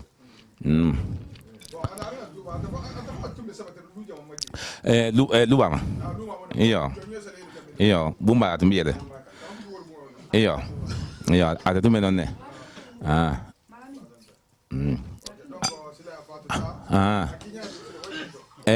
abawa ibelin jamenna abawa ko made aba ibelna ba maral ma fa tibe maralje voilà parce que mo sabale be kinyo de di adingulu mfata madi ka san kun krawalo ani mo marin kilin ma wala mbati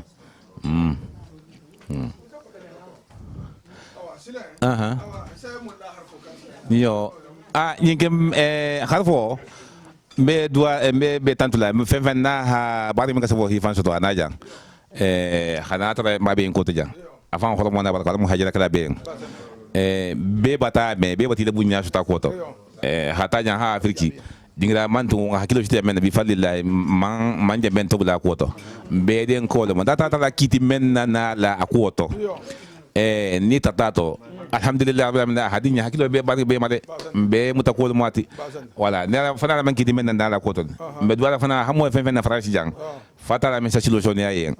nin gudu ko mala ma sunna lambe yen nin jangalo men na mo jangalo barko wala nin kaytun te men men na kaytu ko be bulo kan ne alma bola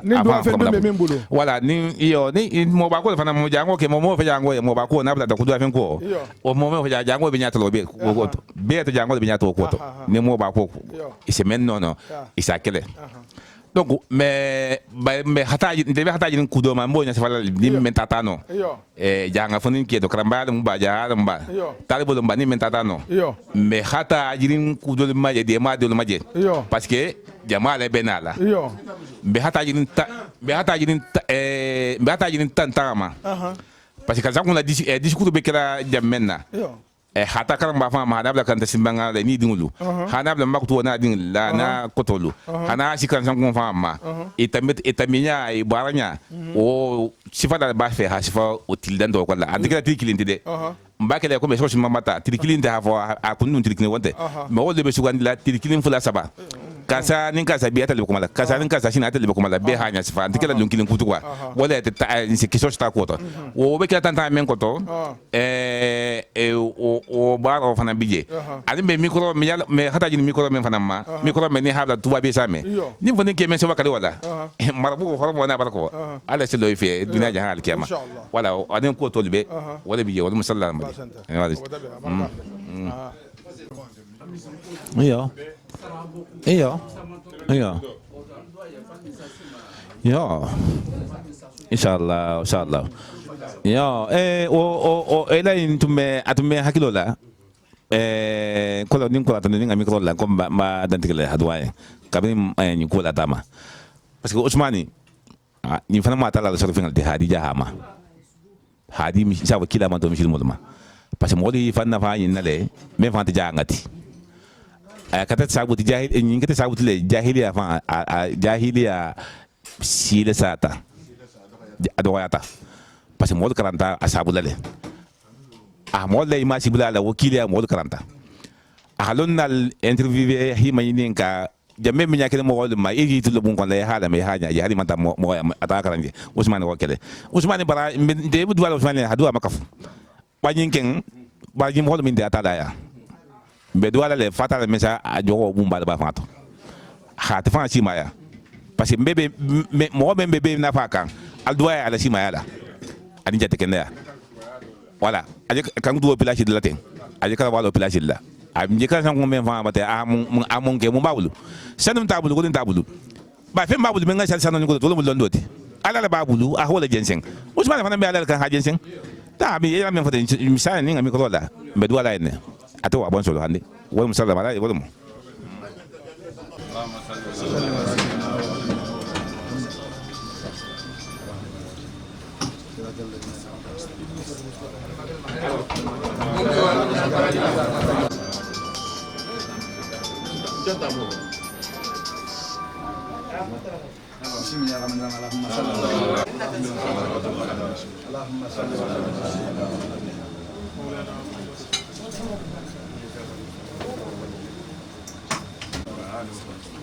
Nah, baik.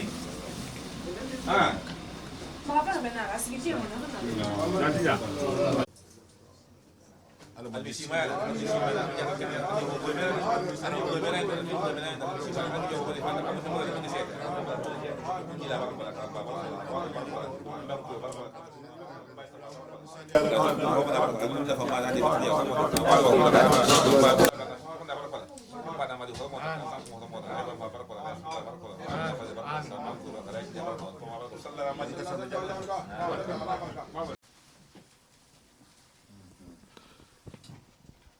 بسم الله الرحمن الرحيم اللهم صل وسلم على سيدنا ونبينا مولانا محمد وعلى اله وصحبه اجمعين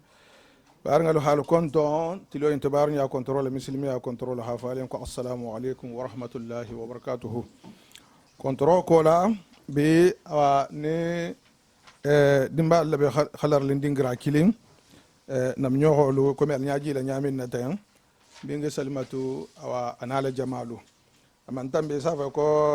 memba sanku la magalo min nabe narin nol mo karan sanku ti tuba ala magalo min nabe narin tuba o magalo wo renyo nata bi awa hana nyoganji o kolama ha hankan na bo misilimo lu fanama ala ko fo be sa ba ko kalma nyami na fo be sa kolon fasa kembe mutakuti asa kembe lonkuti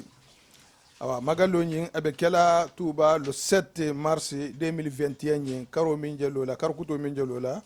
awa wotili worowulo awa sanga kar saban nyoko ni ala sonta be kala tuba kon sanabi awa hana misilimo bele lon walla katara be karamba ni jahama fasa kembe lon kuta ya kembe mutakuti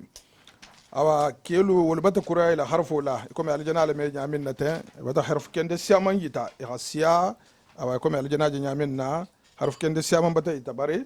me atuno wonya fana fo awa dimba ali fana fo lu fana nga awa do yitale awa duwa nyinna koto awa magalo nyinna koto ba comme be wo kalma nyamin na bibi awa ne nam ñoxolu ne itolinto kuminto faydo ko la sembo soto anin barko la lato asa golya wala to fi fananga na la hana ka fumma ñin ko ñin kumin bato fom be sa kafama be sa dengala awa ka fu ñoxoma fo abdala se barkala ko to ñaminna wa min hi fansoto jangaro na la ko be kamala bitugo min hi fansoto hasijan o mo folo mu min salimatu fangalati comme el ñaajal ñaminna ten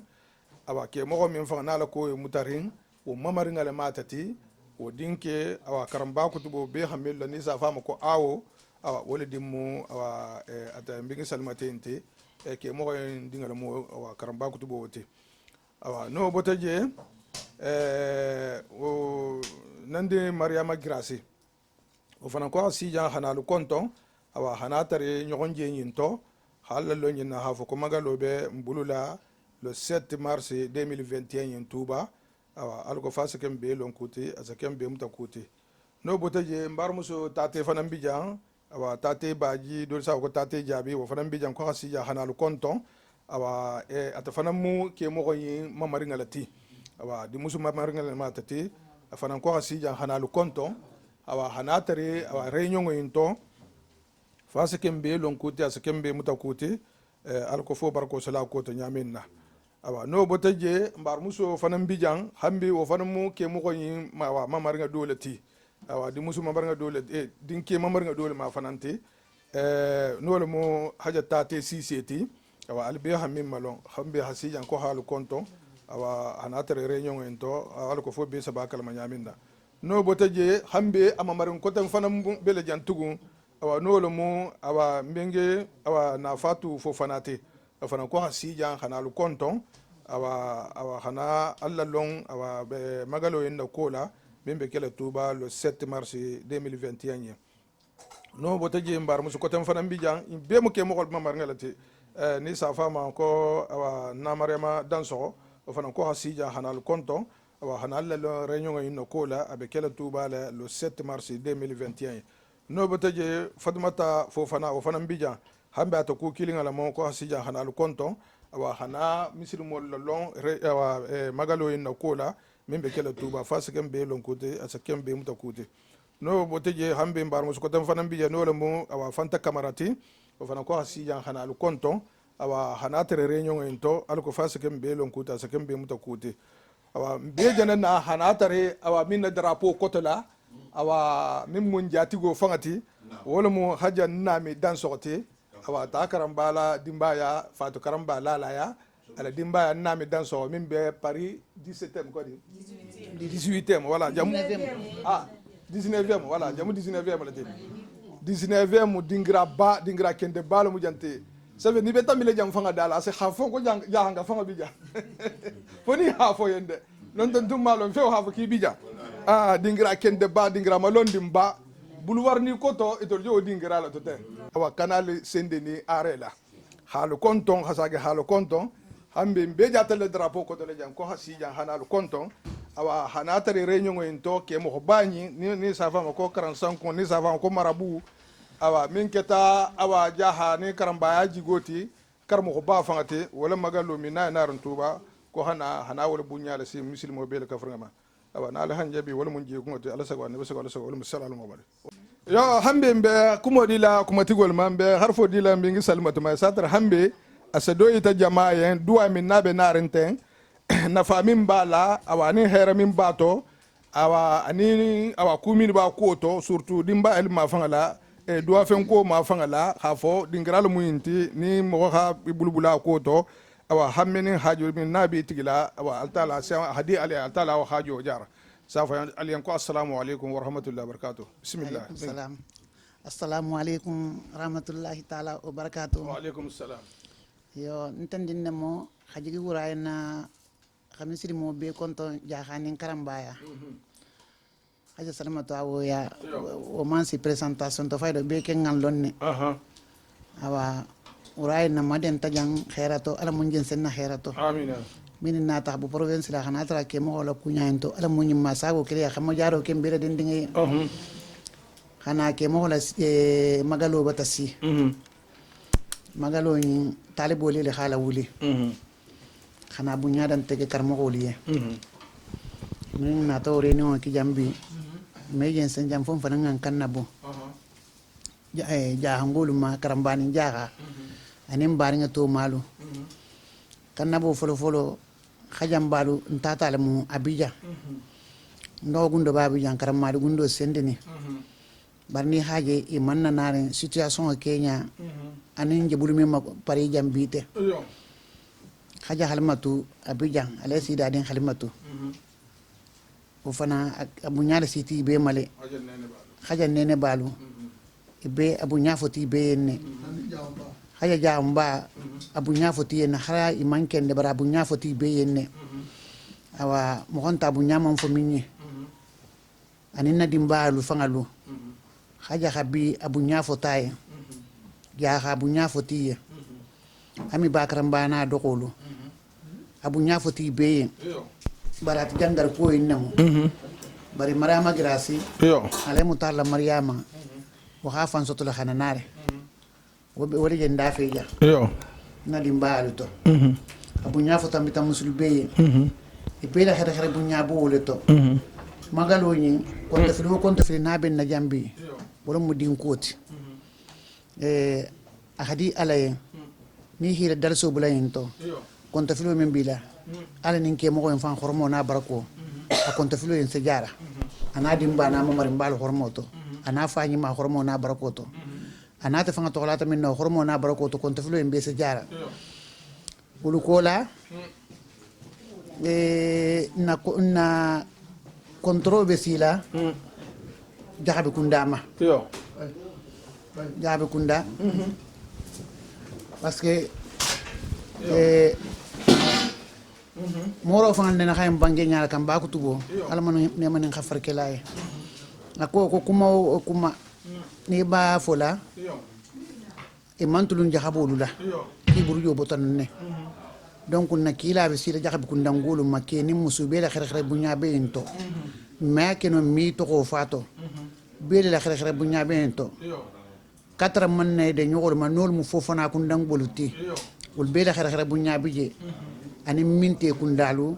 ani ndan soko kundalu konton mo konton soare kundalu i bele xere bu nyaabe je konton mo konton jaha ngoni karambani jaha na kila na kontro ba be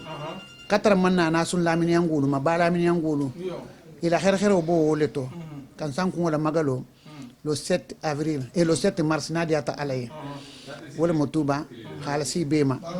wala mo nas urala kuma enti kuma kana jam fa betege wala mo khalasi jamama nin tata tenten kuma kanga monto wala si hakketunya safa en ko assalamu alaykum rahmatullahi taala wa barakatuh nta kuma danja yo wala mo ntatati amara ma grâce fana man na grâce kun ndangoluma ila xere bu ñaabije ma seta grâce na baringelu ana dogolu ana kumuta ñogolu ana musulu ila xere bu ñaabe en koto e khalasi be ma faransi di ning fan na xere bu ñaabije ni mem man ta ko faamu wala sa usmane kili xama ngininka asanya si faye wala tumbe mbulu xala ko moka wala mo men silame dinge maɗum mbaɗo ɓe contonna mbaɗo ɓe conton famma jugo contrôla anen hormo contrôla mbe musuñogoɗo ɓe contonna hiɓe conton ke ɓaale magallo min jana site fa le 7 mars fa tala min sa itan ɓe kendola ha jamusolum timina kadi duwa fembola awa alinga wakirde ke baba ene duwa batasi yin kana fo mo ko bebe konton na dimba tugo be dimba tiga fa tara min sa adun dingal to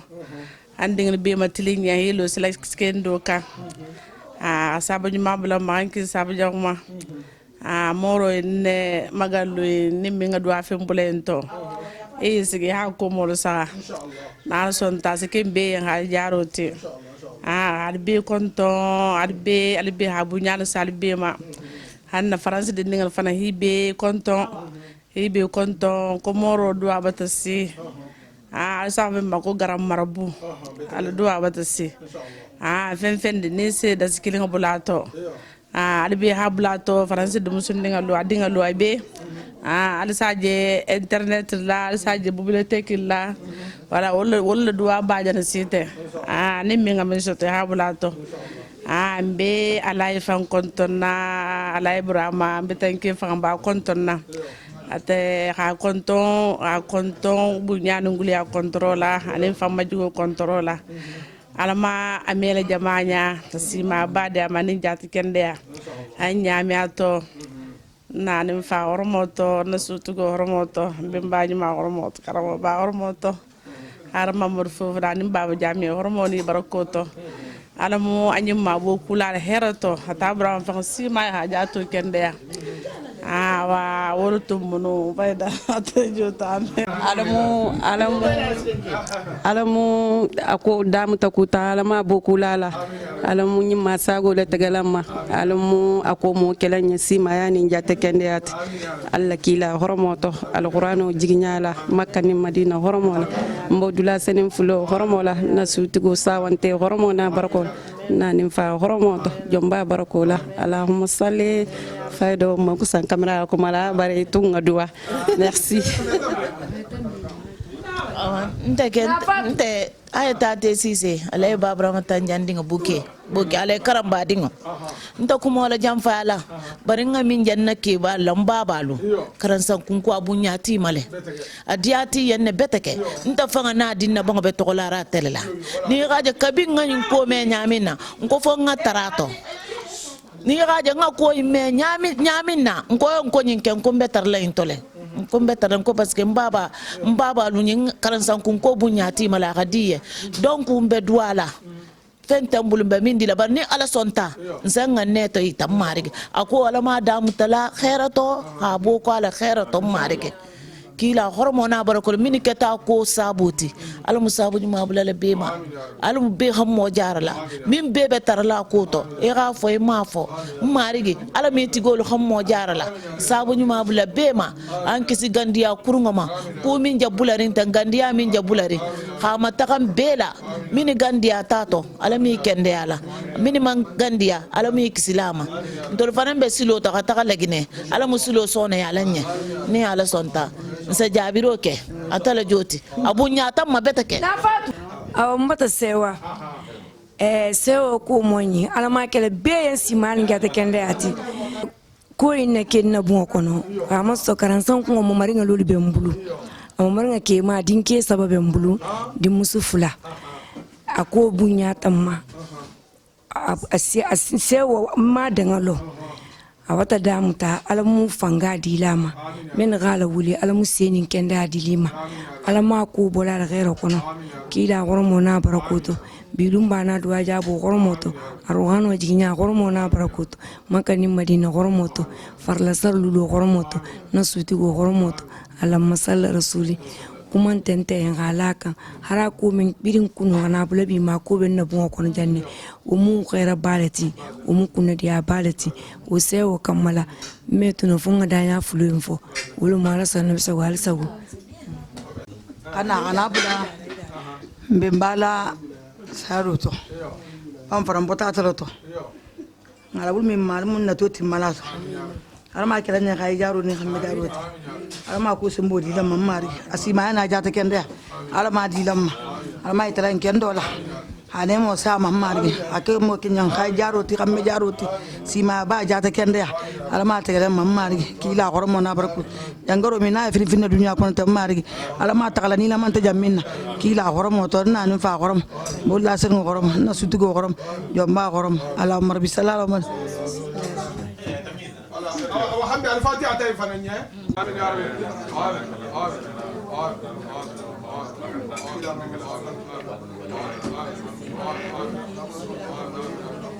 آمين